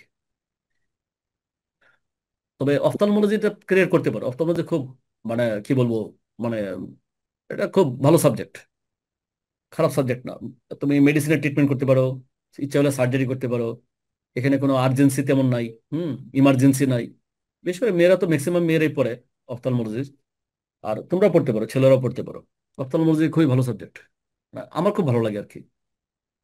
আচ্ছা, আর প্যাথোলজিক্যাল ক্লাসিফিকেশন মধ্যে হচ্ছে গ্রানুলোমেটাস, গ্রানুলোমেটাস ইউভেটিস, যদিও আর আগে ভালো লাগে নাই। অফথলমোলজিতে কেউ তোমার সহজে আসে না, তোমরা বুঝতে পারছো? অফথলমোলজিতে সহজে কেউ আসতে চায় না, সবাই মেডিসিন, সার্জারি, গাইনি এগুলি পড়তে চায়, পেডিয়াট্রিক্স, কার্ডিওলজি, এখন তো গ্যাস্ট্রোএন্টারোলজি, তারপর হচ্ছে লিভার, এগুলি, হ্যাপাটোলজি, এগুলি তো অনেকে পড়তে চায়। বাট অপথলমোলজি খুব ভালো একটা সাবজেক্ট। গ্রানুলোমাটাস ইউভেটিস, গ্রানুলোমাটাস হলো যেখানে তোমার কেপি থাকবে, কেপি থাকবে, যেমন সার্কোডোসিস হতে পারে, টিউবারকুলোসিস হতে পারে, লেপ্টোসিসের কারণে হতে পারে। আর নন গ্রানুলোমাটাস হতে পারে যেমন ইডিওপ্যাথিক কজ, ইডিওপ্যাথিক কজ মানে ইউভেটিস হচ্ছে ইডিওপ্যাথিক কজ, তার নন গ্রানুলোমাটাস হতে পারে। ওয়ালাইকুম সালাম। আচ্ছা, তাহলে আমি বোঝাতে পারছি কিনা? তাহলে এই যে তোমরা ইউভেটিসের ক্লাসিফিকেশনে এই কয়েকটা কথা তোমরা বলবা যে স্যার এই কারণে ইউভেটিস হতে পারে। যে আমরা যদি বলি ইউভেটিসের ক্লাসিফিকেশন করো, বলবো স্যার অ্যানাটমিক্যাল ক্লাসিফিকেশন, ইন্টেরিয়র, এগুলি বলবো অ্যানাটমিক্যাল ক্লাসিফিকেশন। তারপর হলো ক্লিনিক্যালি আমরা এভাবে ভাগ করতে পারি, ইটিওলজিক্যালি আমরা এভাবে ভাগ করতে পারি, আর হলো তোমার অ্যাকর্ডিং টু প্যাথোলজিক্যাল এই ক্লাসিফিকেশন হতে পারে। তাহলে তোমরা যদি এই কথাগুলো বলতে পারো তোমার স্যাররা খুবই খুশি হবে। এই দু একটা কথা তোমরা যদি বলতে পারো, একটা একটা করে বলবো তাহলে হবে। ওকে, এখন অনেকে জিজ্ঞাসা করবে যে কেপি জিনিসটা কি, হোয়াট ইজ কেপি? কেপি একটা cellular deposits in the corneal endothelium. সব কর্নিয়াতে কি হবে? সব কর্নিয়াতে হবে না। এটা যেগুলো pathological cornea, corneal endothelium disease হয়েছে, ওইখানে তোমার কেপি হবে। এটার ডিস্ট্রিবিউশনটা হচ্ছে যে ইনফ্লামেটরি যে সেলস গুলি থাকে, এটা তোমার কনভেকশন কারেন্টের মাধ্যমে দেখবা সার্কুলার হয়ে ঘুরতে থাকে, এবং এটা স্টিক হয়ে কোথায় থাকে? ইডিমাটাস এন্ডোথেলিয়াল সেলসের মধ্যে থাকবে। এই যে এই শব্দটা তোমার অনেক টিচাররা শুনতে চায়, এটা অ্যারেঞ্জমেন্টটা কেমন থাকে? বেসটা থাকবে ডাউনে, আর এটা ট্রায়াঙ্গুলার, এটা ট্রায়াঙ্গুলার তুমি চিন্তা করো একটা পিরামিডের মতো। তাহলে অ্যাপেক্সটা থাকবে উপরে, আর লোয়ার পার্টটা যেটা, এটা থাকবে তোমার নিচে, বেস। এটাকে বলে আর্লস ট্রায়াঙ্গেল, আর্লস ট্রায়াঙ্গেল। এটা তোমার টিচার অনেক সময় শুনতে চায় যে ট্রায়াঙ্গেলটার নাম কি। তাহলে আমাদের কর্নিয়াতে ক্যারাটিক প্রিসিপিটেটটা, কেপিগুলি থাকে তোমার ট্রায়াঙ্গুলার মেজারে। বেজে থাকবে তোমার নিচে, বেসটা থাকবে নিচে, আর অ্যাপেক্সটা থাকবে উপরে। ঠিক আছে, তোমরা এই জিনিসটা তোমরা জানবা। স্যার জিজ্ঞাসা করে হোয়াট ইজ কেপি, ডিস্ট্রিবিউশনটা কি, কিভাবে তৈরি হচ্ছে, যে একটা কনভেকশন কারেন্টের মাধ্যমে হচ্ছে। বলবো যে স্যার একোয়াস, একোয়াস হিউমার, যে একটা ইনফ্লামেটরি সেলস গুলি একটা কনভেকশন কারেন্টের মাধ্যমে ঘুরতে থাকে, এবং এটার এন্ডোথেলিয়াল, ইডেমাটার যে এন্ডোথেলিয়াল সেলগুলি আছে কর্নিয়াতে, সেখানে স্যার জমে ট্রায়াঙ্গুলার ম্যানারে। ট্রায়াঙ্গুলার, এটা তখন স্যার জিজ্ঞেস করবে ট্রায়াঙ্গুলার নাম কি? আর্লস ট্রায়াঙ্গেল। খুব খুশি হবে স্যার। আচ্ছা, আর কি কি টাইপ আছে? এটা হলো তোমার স্মল, মিডিয়াম, স্মল আর মিডিয়াম, হ্যাঁ, আর লার্জ, এই ক্যাপিগুলি থাকে। এখন স্মল আর মিডিয়ামের ক্ষেত্রে কি কি থাকে? আচ্ছা, একুট ইনফ্লামেশনের সেল কি? একুট ইনফ্লামেশনের সেল কি বলতো? একুট ইনফ্লামেটরি সেল কি একজন বলো তো? নিউট্রোফিল। Good, neutrophil. ইসোনোফিল হয় না? বেসোফিল হতে পারে না? কারণ জি যে স্যার, তোমার যদি অ্যালার্জি হতে পারে, অ্যালার্জিক হয়ে যায়। অ্যালার্জির কারণে। সো তোমাকে যদি বলা হয় একুট ইনফ্লামেটরি সেল কি, নিউট্রোফিল, ইসোনোফিল, বেসোফিল বলে ফেলবা। আর তোমার যদি ক্রনিক ইনফ্লামেটরি সেল বলে, তাহলে কি কি বলবা? লিম্ফোসাইট বলবা, প্লাজমা সেল বলবা, এন্ডোথেলিয়াল সেল বলবা, এন্ডোথেলিয়াল সেল বলবা, এগুলো বলবা না? ম্যাক্রোফেজ, এগুলো বলবা। তাহলে আমাদের যে কেপিটা তৈরি হয়, যে স্মল এবং মিডিয়াম সাইজের কেপিটা, এটা হয় সাধারণত লিম্ফোসাইট এবং প্লাজমা সেল, লিম্ফোসাইট এবং প্লাজমা সেল থাকে। আর বড়গুলোর মধ্যে থাকে কি? ম্যাক্রোফেজ থাকে, এন্ডোথেলিয়েট সেল থাকে, বা ইপিথেলিয়েট সেল বলে এটাকে, এন্ডোথেলিয়েট সেল বা ইপিথেলিয়েট সেল। তাহলে ইপিথেলিয়েট সেল থাকে বা ম্যাক্রোফেজ থাকে লার্জ কেপিতে। এই কয়েকটা জিনিস যদি জানো, খুব খুশি হবে স্যার। যে তোমার স্মল সাইজ বা মিডিয়াম সাইজে থাকে লিম্ফোসাইট এবং প্লাজমা সেল, আর লার্জের মধ্যে থাকে ইপিথেলিয়েট সেল এবং ম্যাক্রোফেজ। এটা হলো টাইপ অফ কেপি। আর একটা ফ্রেশ, আমরা যদি আর একটু ভাগ করি, ফ্রেশ কেপি থাকতে পারে, ওল্ড কেপি থাকতে পারে। হ্যাঁ, এই কয়েকটা জিনিস বলবা যে স্যার ফ্রেশ কেপিগুলো রাউন্ড থাকে, হোয়াইট থাকে, একটা ডিমার্কেশন লাইন থাকে। আর ওল্ড কেপিতে কোনো ডিমার্কেশন লাইন থাকে না, একটা মানে গ্রাউস, মানে একটা গ্রাস কি, এই যে গ্রাসের মতো, মনে করো যে একটা আয়নার মধ্যে আমি যদি একটা জিনিস ঘষি, ঘষা কাচের মতো মনে হবে, তাহলে এরকম হবে না, তাই না? এটা ফেড হবে ওল্ড কেপিগুলি। আর ফ্রেশটা হচ্ছে রাউন্ড থাকবে, একটা একটা মার্জিন থাকবে। যেমন এই যে এই কোয়েশনগুলি আসে যে why there is deepness of vision in uveitis, ভিশনটা কমে কেন? আর what are the sign of the acute uveitis, এইগুলো কোয়েশন তোমার টিচাররা মানে ধরে, ভাই বাবাটা ধরবে। হোয়াট আর হোয়াট আর মানে why there is deepness of vision, মানে ভিশনটা কমে কেন? তাহলে বলবো যে স্যার ডিপনেস অফ ভিশন কমে sir due to cause of the inflammation. এক নম্বর হচ্ছে ইনফ্লামেশন, দুই নম্বর হচ্ছে ইনফ্লামেশন, তিন নম্বর হচ্ছে ইনফ্লামেশন। ইনফ্লামেশন হচ্ছে স্যার ভিশন কমবে কোথায়? ইভিএল টিস্যুতে। Inflammation of the middle layer অর্থাৎ ইভিএল টিস্যু, এটা হলো প্রাইমারি। এরপরে তোমার সেকেন্ডারি হচ্ছে তোমার কমপ্লিকেশনের কারণে, দীর্ঘদিন তোমার ইউভেটিস আছে, এখান থেকে মেকুলার ইডেমা হবে, ক্যাটারাক্ট হবে, গ্লুকোমা হবে, তার ভীষণ কমবে। তাহলে কয়েকটা কথা যদি বলো যে sir due to cause of the inflammation of the uveal tissue patient মানে ভীষণ কমে যাবে। সেকেন্ড হচ্ছে যে complication due to cause of the complication. Complication কি কি? Macular oedema. মেকুলার ইডেমা হয় না, এম এর লেখার দরকার ছিল। ধরো ঠিক করে দিই, তাহলে মেকুলার ইডেমা ক্যাটারাক্টের কারণ হতে পারে, আর হলো গ্লুকোমার কারণ হতে পারে। হ্যাঁ, সো এই যে আমি প্রথম যেটা বলছিলাম যে ইনফ্লামেশন নিজে একটা কজ। হ্যাঁ, আর এখানে তোমার কি হচ্ছে, মানে সেলস হবে একোয়াস হিউমারে, এখানে সেলস জমবে ভিট্রিয়াসে, যার ফলে কি একটা ফ্লটার্স হবে, মনে হচ্ছে চোখের সামনে যেন মশা মাছি কি যেন ভাসতেছে, তার মানে তার ভীষণ কমবে। তো আমরা কয়েকটা কারণ বলবো, ডিমনাস অফ ভীষণের কারণ বলবো ইউভেটিসের কারণে, যে sir primarily uveitis it is the inflammation of the uveal tissue. ইনফ্লামেশনের কারণেই স্যার তার ভীষণ কমবে। আর সেকেন্ডারি হচ্ছে due to cause of the complication, আমাদের মেকুলার ইডিমা, ক্যাটারেক্ট, গ্লুকোমা। তিনটা কথা বললে স্যার খুশি হবে। আর বলবো যে স্যার যেহেতু সেলস জমে, সেলসগুলো বিট্রিয়াসে থাকে, বিট্রিয়াসও জমতে পারে, বিট্রিয়াসে তখন ফ্লটার্স হবে, পেশেন্ট তখন ভীষণ কমে যাবে। আর কি কি সাইন হবে? সাইন হবে ভিজুয়াল ইকুইটি, তার বললাম যে আগেই বলছিলেন যে একুট এন্টিডিউবেটিসের ক্ষেত্রে ভীষণ তার মানে ভিজুয়াল ইকুইটি অবশ্যই কমবে, ভিজুয়াল ইকুইটি কমে যাবে। হ্যাঁ, আর সিলিয়ারি কনজেশন হবে, একুট এন্টিডিউবেটিস সিলিয়ার কনজেশন। আর কনজাংটিভাইটিসের কি হবে? Conjunctival conjunctival কনজেশন, good. মিওসিস হবে। মিওসিস মানে, মিওসিস মানে মানে পিপলটা তোমার ছোট হয়ে যাবে, তাই না? এন্টেরিয়র চেম্বার সেলস পাওয়া যাবে। এটা তোমার সারা জিজ্ঞাসা করে যে আমাদের চোখে যে এন্টেরিয়র চেম্বার যে সেলস আছে, এটা আমরা কিভাবে মেজার করব, এই কথাটা বলবা।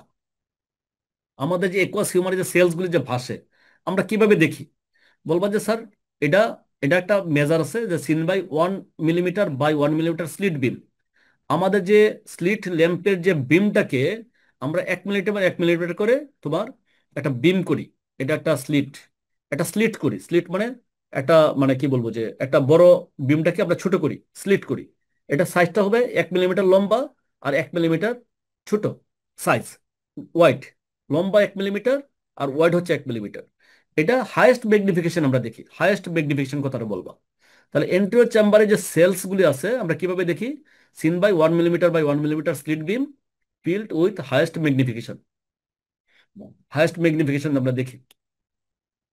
আচ্ছা, এই গ্রেডিংটা তোমরা যদি মানে হয়তো সারা ধরতে পারে, ধরতে পারলে ভালো, মানে না বললে ভালো, তবে বলতে পারলে তোমরা অনেক মার্কস পাবা। আচ্ছা, আর কি কি থাকবে বলছিলাম? তাহলে 1 নম্বর বলছি যে তোমার ভীষণ কমবে, 2 নম্বর সিলিয়ারি কনজেশন, মিওসিস, এন্টেরিয়র চেম্বারে সেলস থাকবে, আর হাইপোপিয়ন থাকতে পারে। হাইপোপিয়ন মানে কি? হাইপোপিয়ন, হাইপোপিয়ন মানে পাস, পাঁচ। Pass anterior chamber. হ্যাঁ, পাস না, কিন্তু তারপরে তোমার এন্টেরিয়র চেম্বারে সাদা সাদা দেখা যায়, কি কি কারণে কেউ বলতে পারবা? এটা বলে ইনভার্স হাইপোপিয়ন। যদি তোমার রেটিনার সার্জারি করে আমরা সিলিকন অয়েল দিই, এই সিলিকন অয়েলটা যদি তোমার দীর্ঘদিন থাকে, তাহলে আমাদের এন্টেরিয়র চেম্বারে পাসের মতো মনে হবে, এটার পাস মনে হবে পুজ জমে আছে, কিন্তু এটা পুজ না, এটা হলো তোমার মানে কি বলবো যে সিলিকন অয়েল, এটাকে বলে ইনভার্স হাইপোপিয়ান। যাই হোক, দরকার নাই। তারপর কেপি থাকবে, মানে কেরাটিক প্রিসিপিটেট থাকবে। একোয়াস ফ্লেয়ার থাকবে। ফ্লেয়ার মানে হলো প্রোটিন। ফ্লেয়ার মানে কি? প্রোটিন। আমাদের প্রোটিন যদি জমে এন্টেরিয়র চেম্বারে, তখন এটাকে বলে একোয়াস ফ্লেয়ার। একোয়াস ফ্লেয়ার এটা হয় কিসের কারণে? এটা বলবা স্ট্রেট কার বলবা breakdown of the blood aqueous barrier. Breakdown of blood aqueous বেরিয়ারের কারণে আমাদের একোয়াস হিউমারে প্রোটিন জমে। তাহলে হাইপোপিয়ন জমে পুজো হতে পারে, প্রোটিন জমতে পারে, প্রোটিন জমটাকে বলে একোয়াস ফ্লেয়ার। এই প্রোটিনগুলি তোমার একটার পর একটার সাথে জড়িত হয়ে কি হবে? এটা বলে ফিব্রিনাস এক্সুডেট। Fibrinous exudate. তাহলে আমাদের সেলসগুলি কি কি থাকে? একট সেলসগুলি থাকে নিউট্রোফিল, তাই না? আর এই সেলসগুলি থাকে। আর যদি তোমার দীর্ঘদিন থাকে তাহলে এখানে ফ্লেয়ার হবে, মানে তার মানে কি একোয়াস, যে তোমার ব্লাড একোয়াস যে বেরিয়ার সেটা তোমার ব্রেকডাউন হবে। ব্রেকডাউন হওয়ার পরে পার্শ্বে কি চলে যাচ্ছ না তো? আচ্ছা, তো ব্রেকডাউন হবে। ব্রেকডাউন হওয়ার পরে এখানে প্রোটিন জমবে, একোয়াস হিউমারে প্রোটিন জমবে। আর এটা যখন দীর্ঘদিন থাকবে, কোনো ট্রিটমেন্ট না করো, তাহলে তোমার একটা ফিব্রিনাস এক্সুডেট হবে। এই ফিব্রিনাস এক্সুডেট দীর্ঘদিন থাকতে থাকতে কি হবে? তোমার হাইপোপিয়ন হবে, পুজ হবে। তার মানে এগুলো হতে পারে। আমি একটু ভুল বলছি, সেলসগুলি জমে তোমার পুজ হয়, আর ফ্লেয়ার প্রোটিন জমে সাইনিকিয়া হয়। সাইনিকিয়া, দীর্ঘদিন তোমার যদি প্রোটিন জমে, একটার পর একটা প্রোটিন হবে, ফিব্রিনাস এক্সুডেট হবে, এক্সুডেট থেকে সাইনিকিয়া হবে। তাহলে একজন বলো তো যে সেলস জমে কি হয়? হাইপোপাইন্টুলেশন। হাইপোপিয়ন হয়। আর যে একর যে ফ্লেয়ারগুলি প্রোটিনগুলি জমে কি হয়? Fibrinous exudate. তারপর কি হবে? তারপরে স্যার সাইনিক। গুড। সাইনিকে গুড, তোমরা পাস করে গেছো, যাও সবাই পাস করে দিব ইনশাল্লাহ। খুশি তো নাকি? জি স্যার। আচ্ছা, আল্লাহ ভরসা। শোনো, এরপরে এটার মধ্যে হচ্ছে মানে ফ্লেয়ারের গ্রেডিং আছে, যদি শুধু হয় পড়ো, না হলে দরকার নেই, এসেনশিয়াল না, জানতে পারলে ভালো। এখন তোমার এই কোয়েশনগুলো তোমাদের ধরে যে what are the treatment of acute anterior uveitis, what are the role of the atropine in anterior uveitis. এটা বিশাল একটা চ্যাপ্টার, ইউবেটিসের বিশাল একটা চ্যাপ্টার। ইউবেটিস একটা বই আছে আমাদের, মানে মানে একটা বিশাল বড়। তোমাদের গ্রেজ অ্যানাটমির মতো একটা ইউবেটিসের একটা বই আছে, গ্রেজ অ্যানাটমির মতো। বা ওই যে কি বেলিয়াস এন্ড লাভস একটা বই পড়ছিলাম সার্জারিতে, ওইগুলোর মতো। দেখো, তাহলে একোট এন্টিরিউবেটিসের ট্রিটমেন্ট কি? এক নম্বর বলবা যতগুলি রুট আছে সব রুটে স্টেরয়েড, বলবা স্টেরয়েড ইন অল রুটস। এটা বললে তুমি মনে করো 30% মার্কস পেয়ে যাবা। স্টেরয়েড ইন অল রুটস, যতগুলো রুট আছে। কি কি রুট আছে আমরা টপিক্যালি দিতে পারি? এর মধ্যে প্রেডনিসোলোন 1%, ডেক্সামিথাসোন 1%, এগুলো হলো তোমার খুব কমনলি ইউজ করা হয়। এটা ফার্স্ট চয়েস। কি কি? প্রেডনিসোলোন 1% এবং ডেক্সামিথাসোন 1%, এই টপিক্যাল স্টেরয়েড আমরা ইউজ করি। আর আমরা ডাইফ্লোরোপ্রেডনেট ইউজ করি 0.05%, লোটিপ্রেডনেল ইউজ করি, ইটাবোনেট, এটা আমরা ইউজ করি বর্তমানে। কারণ এই দুটা তোমার কম প্রেশার বাড়া, ওই দুটাতে প্রেশার বেশি বাড়া, চোখের ইন্টারকোলার প্রেশারটা বাড়ায় দেয়। প্রেডনিসোলোন 1% এবং ডেক্সামিথাসোন। স্টেরয়েড অয়েন্টমেন্ট দিতে পারি, হ্যাঁ, স্টেরয়েড অয়েন্টমেন্ট দিতে পারি। আর অনেক সময় কমপ্লিকেশন কি হয়, যে transient elevation of the intraocular pressure, cataract, secondary infection of the bacteria, fungus, এগুলো হতে পারে। হ্যাঁ, এই জিনিসগুলো হতে পারে। ট্রপিক্যাল স্টেরয়েড তাহলে আমরা প্রেডনিসোলন 1% এবং ডেক্সামিথাসোন 1% আমরা ইউজ করি কমনলি, আর এগুলো আমরা ইউজ করতে পারি। আর যদি সিভিয়ারের ক্ষেত্রে আমরা সাধারণত রাতের বেলা বেটামিথাসোন অয়েন্টমেন্ট দিয়ে রাখি সাপ্লিমেন্ট হিসেবে। তো আমরা স্টেরয়েড দিলাম। তারপর কি দেবো? সাইক্লোপ্লেজিক এজেন্ট। কারণ ইবেডিসের ক্ষেত্রে আমি বলছি কি পেন হয়, সিভিয়ার পেন হয়। সাইক্লোপ্লেজিক এজেন্ট কি করে? পেন রিলিভ করে। সাইক্লোপ্লেজিক এজেন্ট কি করে? এক হলো ডাইলেট করে পিপিলকে, আর হলো পেন রিলিভ করে। দুটা কথা বলবা। পেন রিলিভ করে সাইক্লোপ্লেজিক যে এজেন্টগুলি আছে, সেটা হলো এক হলো পিপিলকে ডাইলেট করে, দুই নম্বর বলবা যে তোমার মানে পেন রিলিভ করে। এই যে হলো কোলিনার্জিক একটা এজেন্ট, অ্যান্টিকোলিনার্জিক এজেন্ট। সাইক্লোপেন্টোলেট 12 থেকে 24 ঘন্টা থাকে, হুমাট্রোপিন থাকে, এবং অ্যাট্রোপিন 10 থেকে 14 দিন সাধারণত থাকে। আমরা একুট স্টেজের ক্ষেত্রে সাধারণত অ্যাট্রোপিন দিই, যদি খুব পেন হয় তাহলে আমরা অ্যাট্রোপিন বা হুমাট্রোপিন দিই চোখের। আচ্ছা, আর একুট স্টেজের ক্ষেত্রে আমরা ফিনালেফ্রিন 2.5% দিই, মানে অ্যান্টিকোলিনার্জিক এজেন্ট হিসেবে। হ্যাঁ, এটা অ্যান্টিকোলিনার্জিক এজেন্টের সাথে। তাহলে সাইক্লোপ্লেজিক এজেন্ট আমরা দেই। এক নম্বর বলছি steroid, steroid in all roots, সবগুলো স্টেরয়েড দিবা। হ্যাঁ, দুই নম্বর হচ্ছে সাইক্লোপ্লেজিক এজেন্ট দিবা।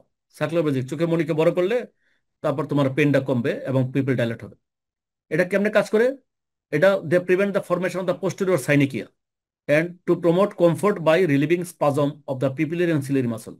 আমরা সিলিয়ারি মাসল এবং তোমার মানে স্পিংটার পিপলি যে মাসল, পিপলের যে স্পিংটার পিপলি মাসল এবং সিলিয়ারি মাসল, এই দুটা মাসলের উপরে কাজ করে কে? কোলিনার্জিক এজেন্ট না? তার মানে এটা যদি স্পাজমটাকে কমায় কে? Anticholinergic agent. Anticholinergic agent, anticholinergic agent কাজ করে কোথায়? বলবা স্যার সিলিয়ারি মাসলে এবং sphincter pupillae of the muscle, pupil, sphincter pupillae. একটা হলো ডাইলেটর পিপলি আছে, আইরিসের মাসল, আর একটা হলো স্পিংটার পিপলি। কাজ করে কোথায়? স্পিংটার পিপলির উপরে। তাহলে অ্যান্টিকোলিনার্জিক এজেন্ট মাসল কাজ করে দুইটার উপরে। একটা বলবা স্পিংটার পিপলি মাসল, আর একটা বলবা সিলেরি মাসল। এটার পেন রিলিভ করে, রিলিভিং দ্য স্পাজম। আর ফিনালেফ্রিন কাজ করে কোথায়? ডাইলেটর পিপলির উপরে। ফিনালেফ্রিন কাজ করে ডাইলেটর পিপলি। আর তাহলে ফিনালেফ্রিন কাজ করে ডাইলেটর পিপলির উপরে, আর অ্যান্টিকোলিনার্জিক ওষুধ কাজ করে, ড্রপ কাজ করে। একটা হলো সিলেরি মাসল, আর বলবা sphincter Pipili of the iris muscle, এটার উপরে। অ্যাডভার্স ইফেক্ট কি? তোমার দেখবে যে মানে অ্যাকোমোডেশন, সামনের অংশটা তুমি ভালো দেখতে পাবে না, কাছের জিনিস ভালো দেখবে। এই জন্য বাচ্চাদেরকে আমরা যখন তোমার অ্যাট্রোপিন দিই, আমরা জিজ্ঞাসা করি বাচ্চার কোনো পরীক্ষা আছে কিনা। কারণ বাচ্চারা 14-15 দিন সে কাছের কোনো জিনিস দেখে না, বই দেখে না, পড়া দেখে না। এই জন্য আমরা আগে জিজ্ঞাসা করি যে বাচ্চার কোনো পরীক্ষা আছে কিনা। আরেকটা দিই মাইড্রিকেন। মাইড্রিকেনটা দেই মাইড্রিকেনের অসব প্রসিডিউর ছাড়া জিজ্ঞাসা করে। মাইড্রিকেন মানে অর্থ হচ্ছে যে কনজাংটিভাল, সাব কনজাংটিভাল নিচে আমরা সাধারণত তিনটা ওষুধ দিই। মাইড্রিকেন মানে দুইটা। মাইড্রিকেন হলো দুইটা। যে মাইড্রিকেন মানে কি, মাইড্রিয়াসিস করে। মাইড্রিয়াসিস মানে কি, চোখের মণিকে বা পিপিলকে বড় করে, চোখের পিপিলকে বড় করে। মাইড্রিকেন, মাইড্রিয়াসিস। মাইড্রিয়াসিস মানে বড় করা। বড় করা কে কে? অ্যাড্রিনালিন এবং তোমার এট্রোপিন। অ্যাড্রিনালিন এবং এট্রোপিন। আর প্রোকেন আমরা দেই, 6 মিলিগ্রাম প্রোকেন দিই। প্রোকেন হলো পেন কমানোর জন্য, but procaine is not a part of mydriatic. মাইড্রিকেনের ওষুধ হলো দুইটা। প্রোকেন কখনো, প্রোকেন হলো একটা লোকাল অ্যানেস্থেটিক, এটা হলো তোমার পেন কমাচ্ছে। কিন্তু পেন কমাচ্ছে মানে চোখের মনি বড় করতেছে কে কে? অ্যাড্রিনালিন এবং এট্রোপিন। তাহলে মাইড্রিকেনের ওষুধ যদি আমরা বলি, তাহলে দুটো ওষুধের নাম বলবা, একটা হলো অ্যাড্রিনালিন এবং এট্রোপিন। অ্যাড্রিনালিন এবং এট্রোপিন। আর প্রোকেন হচ্ছে লোকাল অ্যানেস্থেটিক। আমরা এই তিনটা মিলে একসাথে সাবকনজাংটিভালি দিই, এটা বলে মাইড্রিকেন। এটার ক্ষেত্রে তোমার কি হয়, এগুলির ক্ষেত্রে অনেক সময় দেখা যায় যে সাইনাস টেকিকার্ডিয়া হয়। পেশেন্ট দেখবা হঠাৎ করে সে তার টেকিকার্ডিয়া হচ্ছে, তার মানে পালস অনেক বেড়ে যায় অনেক সময়, এই জন্য আমরা মনিটরিং করি। টিস্যু প্লাজমোনেজেন অ্যাক্টিভেটর, নাম খালি জাস্ট নামটা বলবা। আর আমরা তাহলে বলছিলাম যে ড্রপ দিচ্ছি ওয়ালড্রোড, তারপর সাবকনজাংটিভাল তাহলে স্টেরয়েড দিই। কনজাংটিভাল নিচে আমরা সোডিয়াম বিটামিথাসন দিই 4 মিলিগ্রাম ইন 1 ml। তারপর রিজনাল স্টেরয়েড দিই। আমরা মনে করি কোনো একটা পেশেন্টের মানে একুট ইউবেটিস হয়েছিল বা ক্রনিক ইউবেটিস আছে, তাকে আমরা সার্জারি করব। তার আমরা অরবিটাল ফ্লোরে অথবা পিএসটি বলি, পোস্টেরিয়র সাবটেনন ইনজেকশন দিই, একটা স্টেরয়েড, ট্রায়ামসোলন এসিটোনাইট। মূলত কমন দুইটাই দিই, মিথাইলপ্রেডনিসোলন দিই বা ট্রায়ামসোলন এসিটোনাইট দিই সাধারণত। যদি মনে করো পেশেন্টের সার্জারি করতে হবে, তার ইমিডিয়েট সার্জারি করতে হবে, ক্যাটার সার্জারি করতে হবে, তাহলে তাকে আমরা ট্রায়ামসোলন এসিটোনাইট দিই। ইন্ট্রাওকুলার স্টেরয়েড, ইন্ট্রাওকুলার স্টেরয়েড তাহলে আমরা চোখের মধ্যেও দিই, অনেক সময় ইন্ট্রাভিট্রিয়াল দিই। ইন্ট্রাভিট্রিয়াল স্টেরয়েড আমি বলছিলাম স্টেরয়েড ইন অল রোড, তাহলে আমরা ড্রপ হিসেবে দিলাম, সাবকনজাংটিভাল দিলাম, পিএসটি দিলাম। এখন আমরা ইন্ট্রাভিট্রিয়াল দিচ্ছি, ইন্ট্রাওকুলার চোখের মধ্যে দিচ্ছি। অনেক সময় সিস্টেমিক স্টেরয়েড দিতে হইতে পারে। হ্যাঁ, যদি মনে করো তার এগ্রেসিভ থাকে, তার কোনোভাবে কাজ করতেছে না, তাহলে আমরা দিতে পারি। আর সব স্টেরয়েড দিছে কোনো লাভ হইতেছে না, তাহলে আমরা তাকে অ্যান্টি মেটাবলাইটসও দিতে পারি। অ্যান্টি মেটাবলাইটস, সব স্টেরয়েড দিছো, সব রুটে স্টেরয়েড দিছো, তার ইভিআইটিস ভালো হচ্ছে না, তাহলে আমরা তাকে অ্যান্টি মেটাবলাইটস দিতে পারি। এখন কি আরো যাব নাকি কালকে? বলো।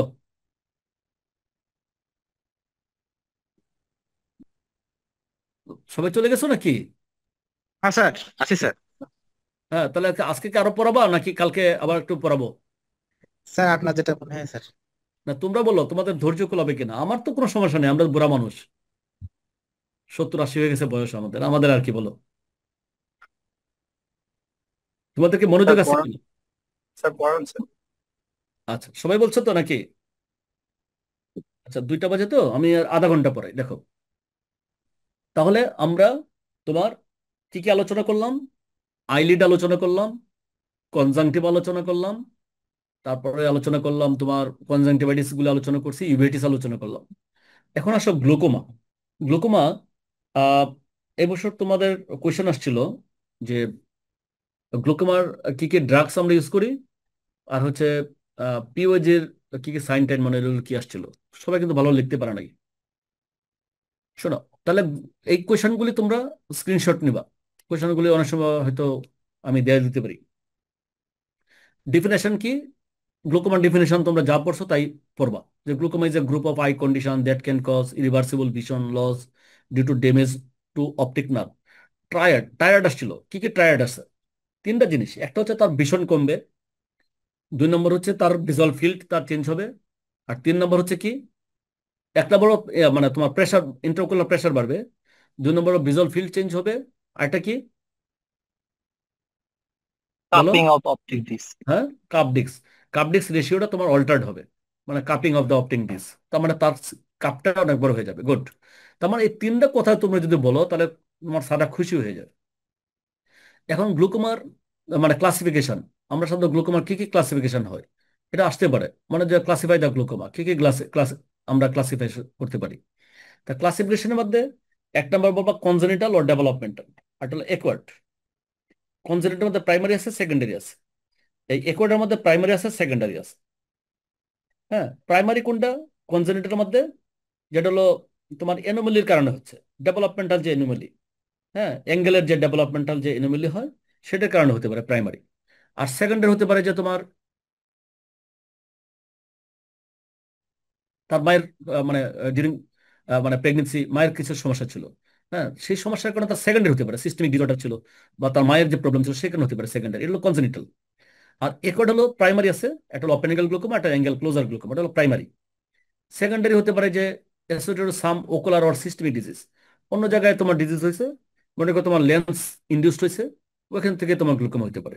কারণ ইউভেটিস হচ্ছে, ইউভেটিস থেকে হতে পারে। তার মানে হলো সেকেন্ডারি, এটা হলো সেকেন্ডারি, অন্য জায়গায় প্রবলেম, সমস্যা হচ্ছে গিয়ে তোমার গ্লুকোমা তৈরি করতেছে। তার মানে দুইটা ক্লাসিফিকেশন, এটা হলো কনজেনিটাল, একটা হলো একোয়ার্ড। কনজেনিটাল প্রাইমারি সেকেন্ডারি আছে, এটা প্রাইমারি সেকেন্ডারি আছে। কি কি সাইন, এটা আমরা অলরেডি আলোচনা করে ফেলছি, যে ভিজুয়াল একিউটি তোমার, ও প্রাইমারি ওপেন অ্যাঙ্গেল গ্লুকোমার ক্ষেত্রে ভীষণ তোমার 6-6 থাকতে পারে, একদম 6-6, তার ভিজুয়াল ফিল্ড কমে আসছে, তার ভীষণ তার 6-6, এই দিক দিয়ে সে পুরাটাই দেখে, কিন্তু এই দিক দিয়ে সাইড দিয়ে সে কিছুই দেখে না, সাইড দিয়ে কিছু দেখে না, ভিজুয়াল ফিল্ডে কিছু দেখে না। এই ধরনের রুগীগুলি তোমার দেখবে রাস্তা ক্রস করলে রিক্সায় বা গাড়ির ধাক্কা খায়, কারণ সে তো সাইড দিয়ে গাড়ি আসতেছে, ওটা সে দেখতে পায় না, সে তো সোজা দেখতে পায়, তার টিউবুলার ভিশন হয়ে যায়, টিউবুলার ভিশন। তার মানে এই রুগীর তোমার ভীষণ 6-6 থাকতে পারে। প্রাইমারি ওপেন অ্যাঙ্গেল গ্লুকোমাতে তার কর্নিয়াটা ক্লিয়ার থাকবে, এন্টেরিয়র চেম্বার ডেপথ নর্মাল থাকবে, তার মানে কি নর্মাল ডেপথ থাকবে, পিপিলারি রিয়াকশন নর্মাল, যতক্ষণ পর্যন্ত অ্যাডভান্স স্টেজ হবে ততক্ষণ পর্যন্ত সব নর্মাল। আর ইনক্রিজ ইন্ট্রাওকুলার প্রেশার, হ্যাঁ, আর কাপিং হবে, আর ক্লাসিক্যাল ভিজুয়াল ফিল্ড ডিফেক্ট, এই তিনটা কথা তোমরা অবশ্যই বলবো, আর এই কথাগুলো বলবো। কারণ পিওজির ক্ষেত্রে সাধারণত তোমার কর্নিয়া ক্লিয়ার থাকে, এন্টেরিয়র চেম্বার ডেপথ নর্মাল থাকে। অ্যাঙ্গেল ক্লোজারের ক্ষেত্রে কি হবে, শেলো থাকবে এন্টেরিয়র চেম্বার। আর ওপেন অ্যাঙ্গেল গ্লুকোমার ক্ষেত্রে ডিপ থাকবে, নর্মাল থাকবে, হ্যাঁ, এন্টেরিয়র চেম্বার নর্মাল থাকবে প্রাইমারি ওপেন অ্যাঙ্গেল গ্লুকোমার ক্ষেত্রে। আর অ্যাঙ্গেল ক্লোজার গ্লুকোমার ক্ষেত্রে তোমার এসি শেলো থাকবে। এই জিনিসটা পার্থক্য, দুইটার পার্থক্য একটু বললাম। যেমন এটা তোমার প্রশ্ন থাকতে পারে, what do mean by field defect, what are the field defect in POAG. এটা তোমার কোয়েশন আসতে পারে, what do mean by field defect, field defect বলতে কি বুঝো? মানে যেমন এই যে visual field defect can be represented as a 3 dimensional structure. এটা তো পড়ছোই তোমরা মনে হয়, যে তোমার এটা একটা হিলের মতো, একটা পর্বতের মতো, যে 50 ডিগ্রি সুপারলি থাকে, 60 ডিগ্রি নেজালি থাকে, 70 ডিগ্রি ইনফিরিয়রলি থাকবে, 90 ডিগ্রি তোমার টেম্পোরালি থাকবে। এই যে একটা, এটা একটা এরিয়া, এই এরিয়ার মধ্যে আমার ফিল্ডটা, মনে করো আমি হাত দিয়ে যদি দেখি, এই হাত দিয়ে তোমরা তো দেখতে পাচ্ছ না আমাকে, মনে করো আমার ফেস শুধু দেখতে পাচ্ছ, এই অংশটা দেখতে পাচ্ছ না। আমরা যখন আঙ্গুল দিয়ে দেখছি দুই পাশে, এইটুকু আমার ফিল্ড, আমি তাকায় আছি সোজা, কিন্তু আমার আঙ্গুলগুলো আমি দেখতে পাচ্ছি, দিস ইজ দ্য ফিল্ড। এই ফিল্ডটার একটা মেজারমেন্ট আছে, আমি উপরে কতটুকু দেখবো, নিচে কতটুকু দেখবো, এই এত ডিগ্রির মধ্যে আমরা দেখবো, এটা হলো ভিজুয়াল ফিল্ড। তার মানে ডিফিনেশনটা তোমরা একটু মুখস্থ করে ফেলবা, what do mean by visual field, visual ফিল্ডের ডিফিনেশনটা তোমরা মুখস্থ করবা সারাত ধরে, what is the visual field, বা what is the visual field, বা হোয়াট ইজ দ্য ফিল্ড বলবে। ওকে, তাহলে ভিজুয়াল ফিল্ড ডিফেক্ট কি হতে পারে? ইজ দ্য ব্লাইন্ড স্পট হতে পারে, স্কটোমা, অথবা নর্মাল এরিয়ার মধ্যে তুমি মানে স্কটোমা মানে কি, ব্লাইন্ড স্পট। মনে করো আমার এই এরিয়ার মধ্যে এই জায়গাটা অন্ধকার, আমি দেখতে পাচ্ছি না, এই অংশটার মধ্যে এই অংশটা আমি দেখতে পাচ্ছি না, এটা দেখতে পাচ্ছি না। এই অংশগুলি কেন হয়? Due to cause of the optic nerve disease, অথবা রেটিনার অথবা ব্রেনের। আমাদের যে চোখে যে লাইটটা পড়ে, লাইটটা কর্নিয়া হয়ে রেটিনায় যায়, রেটিনা থেকে অপটিক নার্ভ হয়ে, অপটিক কাইজমা হয়ে, ল্যাটারাল জেনিকুলেটেড বডি হয়ে কোথায় যায়, মানে আমাদের অক্সিপিটাল লুবে যায়, হ্যাঁ, তাই না? ওইখানে যাওয়ার পরে না আমরা মডিফিকেশন হয়ে 17 বা 18 19 নম্বর এরিয়াতে যায়, ওইখান থেকে না মডিফিকেশনের পর আমরা একটা জিনিসকে দেখি। তার মানে এই পাথওয়েতে যে কোনো জায়গায়, মনে করো ব্রেনে হতে পারে, তারপর হচ্ছে তোমার এত, একটু সরি, হ্যাঁ, আসসালামু আলাইকুম রফিক, রফিক আমি একটা ক্লাস নিচ্ছি, আমি তারপর আমি রিং দিব না, রফিক, হ্যালো, আচ্ছা, ঠিক আছে। হ্যাঁ, তুমি কি ক্লাস নিচ্ছ নাকি? না না না, ওটি এখন হবে। করতেছো, ওটি চেম্বারে? আচ্ছা ঠিক আছে, আমি পরে না একটা না, রিং স্যার দিচ্ছি। স্যার স্যার বেরিয়ে বলবো। আচ্ছা, আচ্ছা আমি রিং দিব না, এই যে বাচ্চাদের একটা ক্লাস নিচ্ছি, হ্যাঁ, ওকে, আচ্ছা। আল্লাহ হাফেজ। তার মানে ভিজুয়াল ফিল্ড ডিফেক্ট এই ডিফিনেশনটা তোমরা পড়বা, what do mean by visual field defect, এই কথাটা তোমরা পড়বা। ডিজিজটা কার? অপটিক নার্ভের হতে পারে, রেটিনার হতে পারে, ব্রেনের হতে পারে। Okay, what are the visual field defect in primary open angle glaucoma? কি কি হতে পারে প্রাইমারি ওপেন অ্যাঙ্গেল গ্লুকোমাতে? কি কি তোমার ভিজুয়াল ফিল্ড ডিফেক্ট হতে পারে? এটা কিন্তু তোমাদের ধরে স্যাররা ধরবে। তা বলবা এটা যে স্যার একটা প্যারাসেন্ট্রাল স্কোটোম হতে পারে, নেজাল স্টেপ ডিফেক্ট হতে পারে, আর্কুয়েট স্কোটোম হতে পারে, টেম্পোরাল ওয়েজ ডিফেক্ট হতে পারে। হ্যাঁ, হ্যাঁ, যদি তোমার প্যারাসেন্ট্রাল মনে করো এটা সেন্ট্রাল, এই অংশটা সে দেখতে পায় না। হ্যাঁ, নেজাল স্টেপ মনে করো নেজালি এই অংশটা দেখতে পাচ্ছে না। আবার আর্কুয়েট স্কোটোমা একটা অংশ দেখতে পাচ্ছে না। টেম্পোরাল একটা অংশ, টেম্পোরাল একটা অংশ দেখতে পাচ্ছে না। এগুলো হতে পারে প্রাইমারি ওপেন অ্যাঙ্গেল গ্লুকোমাতে। অনেক সময় ডাবল আর্কুয়েট হতে পারে অ্যাডভান্স স্টেজের ক্ষেত্রে। আমি লিখছি দেখো এই যে advance stage may involve generalised depression or even a tunnel vision appearance. এটা হতে পারে। আবার অনেক সময় দেখা যাচ্ছে তোমার ডিজিজ অনেক বেশি হয়, তাহলে ডাবল আর্কুয়েট স্কোটোমা হতে পারে। তার মানে আমাদের প্রাইমারি অপারেটিং গ্লুকোমার ক্ষেত্রে কি কি তোমার ফিল্ড ডিফেক্ট হয় এগুলি বলবা। স্যার প্যারাসেন্ট্রাল হতে পারে, তারপরে নেজাল স্টেপ হতে পারে, হ্যাঁ, আর্কুয়েট স্কোটোম হতে পারে, টেম্পোরাল ওয়েজ ডিফেক্ট হতে পারে প্রাইমারিলি। যখন অ্যাডভান্স স্টেজে মানে ডাবল আর্কুয়েট হতে পারে। এর চেয়ে বেশি হলে টানেল ভিশন হবে। এই টানেল ভিশন পর্যন্ত বলতে পারলে স্যাররা খুব খুশি হবে। What is intraocular pressure? What is the range? How it is maintained? What is intraocular pressure? What is the range? What is the how it is maintain? এই প্রশ্নটা তোমার সাররা ইনভেরিয়েবলি ধরতে পারে। What is intraocular pressure? তাহলে intraocular pressure ডেফিনেশনটা তুমি এভাবে বলবা যে sir it is known as eye pressure, there is fluid pressure inside the eye which helps maintain the eye's shape and function. এটা রেঞ্জটা কত? 10 থেকে 21 মিলিমিটার অফ মার্কারি। আমরা ইন্টারকুলার প্রেশার কিভাবে মেনটেন করি? আমরা একোয়াস হিউমারের মাধ্যমে, aqueous humour production, primary by the balance between the rate of aqueous production by the ciliary body and aqueous outflow by Schlemm's canal and episcleral tissue that drain into the vein. তার মানে কি production এবং তোমার outflow এর একটা balance. হ্যাঁ, মনে করো আমার প্রোডাকশন যদি 1 কেজি হয়, 1 লিটার হয়, আর যদি তোমার ইয়ে হয় ওই যে আউটফ্লো হয় মানে আধা লিটার, তাহলে কি হবে? আমার এখানে একোয়াস হিউমারটা জমে থাকবে, ইন্ট্রাকুলার প্রেশার বাড়বে। আবার তোমার মনে করো 1 লিটার প্রোডাকশন হচ্ছে, আবার 1.5 লিটারের মতো পানি চলে যাচ্ছে, একোয়াস হিউমার চলে যাচ্ছে কিসে দিয়ে? স্ক্লেমস ক্যানাল দিয়ে অথবা ইউভোস্ক্লেরাল টিস্যু দিয়ে। তাহলে কি হচ্ছে? বেশি চলে যাচ্ছে, হাইপোটোনি হচ্ছে। হাইপোটোনি মানে প্রেশার কমে যাচ্ছে। তার মানে আমার মেনটেন হচ্ছে কিভাবে একোয়াস হিউমার? এটা মেনটেন করতেছে কিভাবে? By production by ciliary body. আর সিলের বডির নন পিগমেন্ট এরিয়া আছে, নন পিগমেন্ট। একোসিমোটা প্রোডাকশন নন পিগমেন্ট এরিয়া থেকে, আর পিগমেন্ট এরিয়া থেকে সাধারণত প্রোডাকশন হয় না, non pigment area of the ciliary body. আর এটার আউটফ্লোটা মেনটেন হচ্ছে তোমার স্ক্লেমস ক্যানেল এবং ইউভাস্কুলার টিস্যু দিয়ে। তারপর এই কথাটা বলবা, তাহলে ডিফিনেশনটা পড়বা, রেঞ্জটা পড়বা, আর ইন্ট্রাকুলার প্রেশার কিভাবে মেনটেন হয় সেটা তোমরা পড়বা। আচ্ছা, আর একটু পড়াবো? স্যার আজকে থাক স্যার। আচ্ছা, আমার মনে হয় যে একট কনজেস্টিভ গ্লুকোমাটা শেষ করে দেই। জি স্যার দেন। বিপদে পড়ে গেছো? থাক, ঠিক আছে, তাহলে এইটুকু শেষ করে দিই। হ্যাঁ, এই তো 2 মিনিট লাগবে। ধৈর্যচ্যুতি ঘটে গেছে?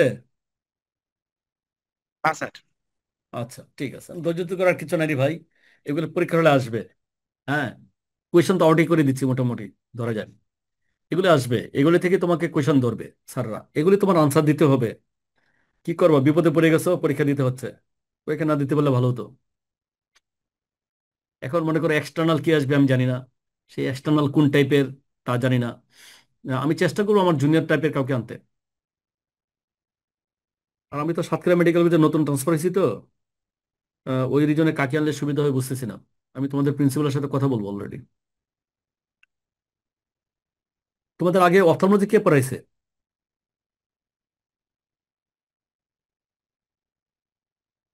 স্যার আমাদের ডিপার্টমেন্টের আলমগীর স্যার পড়াইতেন। আলমগীর ভাই না? আচ্ছা আচ্ছা, বুঝতে পারছি। আচ্ছা, ঠিক আছে। আর একটু গল্প করে নেবো নাকি? নাকি একটু 1 মিনিট রেস্ট নাও তাহলে? 1 মিনিট রেস্ট নাও, তারপরে এই গ্লুকোমাটা শেষ করে দিই। 1টা মিনিট রেস্ট নাও। ব্রেনের একটা ব্যাপার তো, সব তো ঢুকে না মাথায়, স্বাভাবিক।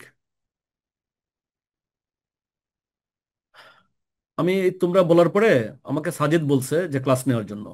এরপরে চিন্তা করে দেখলাম সত্যি সত্যি ক্লাস নেওয়া উচিত, নতুবা তোমরা তো আসলে জানবা না যে কি কি কোয়েশন আসবে। এরপর থেকে আমি এই যে স্লাইডগুলি রেডি করলাম, আসার পর থেকে চেম্বার টেম্বার রেখে তারপরে এগুলো চিন্তা করলাম যে না, তোমাদের একটু রেডি করে দিই। নতুবা তোমরা তো বুঝবা না যে কোন ধরনের কোয়েশন আসে, কি কোয়েশন ধরবে। আচ্ছা, তাহলে একটু আগাই। হ্যাঁ, অনেক কষ্ট করতেছো, আর কয়েকদিন কষ্ট করো। What are the sign of the acute congestive glaucoma? তার মানে আমরা ওপেন অ্যাঙ্গেল গ্লুকোমা তখন আলোচনা করছি, আর আর এখন আমরা আলোচনা করব যে তোমার acute congestive glaucoma. Acute congestive glaucoma হচ্ছে যে মানে কি কি সাইন থাকবে সব জায়গায়। মনে করো আইবল প্রচন্ড ব্যথা হবে, টেন্ডারনেস, আইলিড গুলি ফুলে যাবে, মার্ক ইডেমা। আইলিডের যে ইডেমাটার নাম কি? আইলিড যে ফুলে যায় ইডেমা, এটার নাম কি?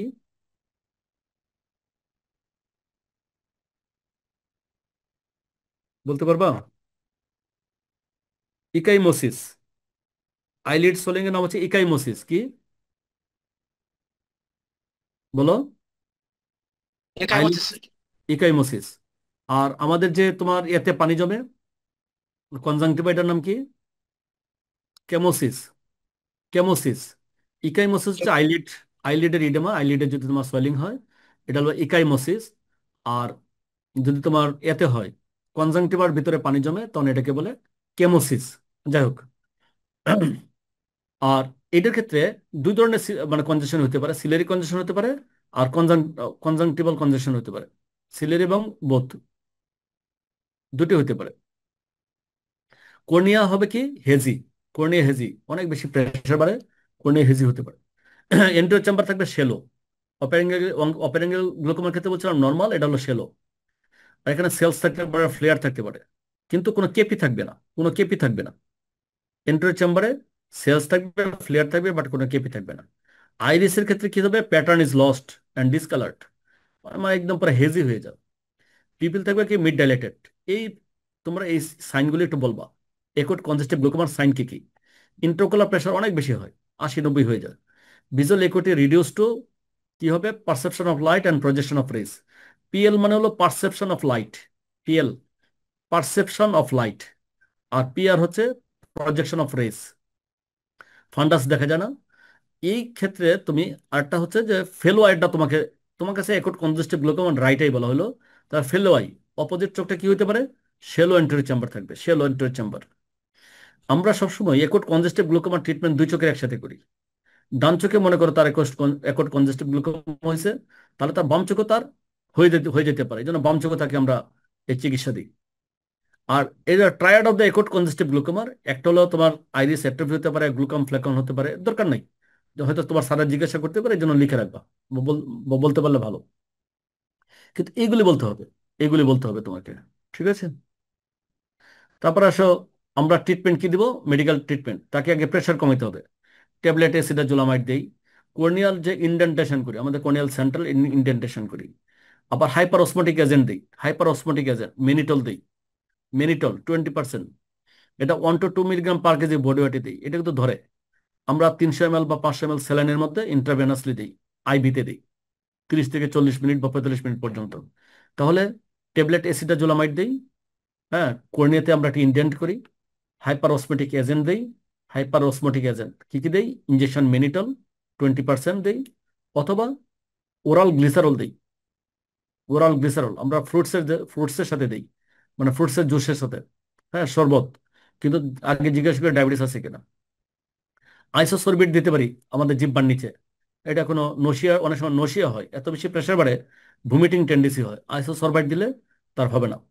পাইলোকার্পিন দিবা 2% or 4%। I drop is installed every 5 minutes till the pupil gets constricted, then 3 to 4 times daily। যতক্ষণ পর্যন্ত পিপিল কনস্ট্রিক্ট না হবে ততক্ষণ পর্যন্ত দিতে থাকবা, 5 মিনিট পর পর। তারপরে যদি তোমার পিপিল কনস্ট্রিক্ট হবে, তারপর তোমার 3 থেকে 4 বার করে দিবা প্রতিদিন। আবার প্রচন্ড ব্যথা হয়, স্ট্রং অ্যানালজেসিক দিবা, অ্যান্টিমিটিক দিবা, বমির ওষুধ দিবা, স্টেরয়েড এবং অ্যান্টিবায়োটিক ড্রপ দিবা। হ্যাঁ, এই ট্রিটমেন্টগুলো তোমরা দিবা। একুট কনজেস্টিভ কোয়েশন আসছিল, আশা করি তোমরা ভালো লিখছো। আর সার্জিক্যাল থেরাপি কি? যখন তোমার ইন্ট্রাকুলার প্রেশারটা তোমার সাবসাইড করবে, রিডিউসড হবে, হ্যাঁ, মানে তোমার আই বিকাম কোয়াইট কেয়ারফুল, গনিস্কোপি করবা। তখন গনিস্কোপি, যদি তোমার দেখো প্রেশার কমে গেছে, চোখ কোয়াইট, চোখের কোনো প্রেশার নর্মাল, তখন আমরা কি করব? কেয়ারফুল গনিস্কোপি করব। গনোস্কোপি করে যদি দেখি যে তার অ্যাঙ্গেল মানে 50% চেয়ে বেশি তার অ্যাঙ্গেল ক্লোজার আছে, হ্যাঁ, মানে কম আছে, 50% চেয়ে কম, তাহলে আমরা দুইটা জিনিস করতে পারি, একটা লেজার আইরোডেক্টমি করতে পারি অথবা পেরিফেরাল আইরিডেক্টমি করতে পারি, যদি তার 50% চেয়ে কম হয়। আর যদি 50% চেয়ে বেশি হয়, তাহলে আমরা ট্রাবেকুলেক্টমি করবো, ট্রাবেকুলেক্টমি। এইটা করলে আমার ট্রিটমেন্ট শেষ হয়ে গেল না, আমার বলতে হবে যে ট্রিটমেন্ট অফ দ্য ফেলোয়াই। ফেলোয় আমরা কি করব, সাথে সাথে লেজার দিয়ে দেবো। তার মানে আমরা যদি তোমাকে একট কনজেস্টিভ গ্লুকোমার ট্রিটমেন্ট জিজ্ঞাসা করি, তার মেডিকেল থেরাপিগুলি বলবা, তারপর মেডিকেল থেরাপি করা বলার পরে বলবা যে স্যার তার চোখ যখন স্যার কোয়েট হবে, তার ইন্টারকোলার প্রেশার যখন নর্মাল হবে, তখন আমরা তার গনোস্কোপি করব। যদি গনোস্কোপি করে দেখি যে তার অ্যাঙ্গেল 50%-এর চেয়ে কম আছে, তাহলে ক্লোজ আছে, তাহলে আমরা তাকে লেজার দেব, লেজার আইরোডেক্টমি অথবা পেরিফেরাল আইরিডেক্টমি করব। যদি 50%-এর চেয়ে বেশি হয়, তাহলে স্যার আমরা ট্রাবেকুলেক্টমি করব। আর সাথে সাথে বলবো যে স্যার ফেলোয়াই আমরা লেজার করব, ফেলোয়াই অপোজিট আই। তার মানে একট কনজেস্টিভ গ্লুকোমা তোমার ডান চোখের কথা বলেছে, তোমার দুই চোখের ট্রিটমেন্ট দিতে হবে, এই কথাটা বলতে হবে। থাক, আল্লাহ হাফেজ, তোমরা সবাই ভালো থাকো।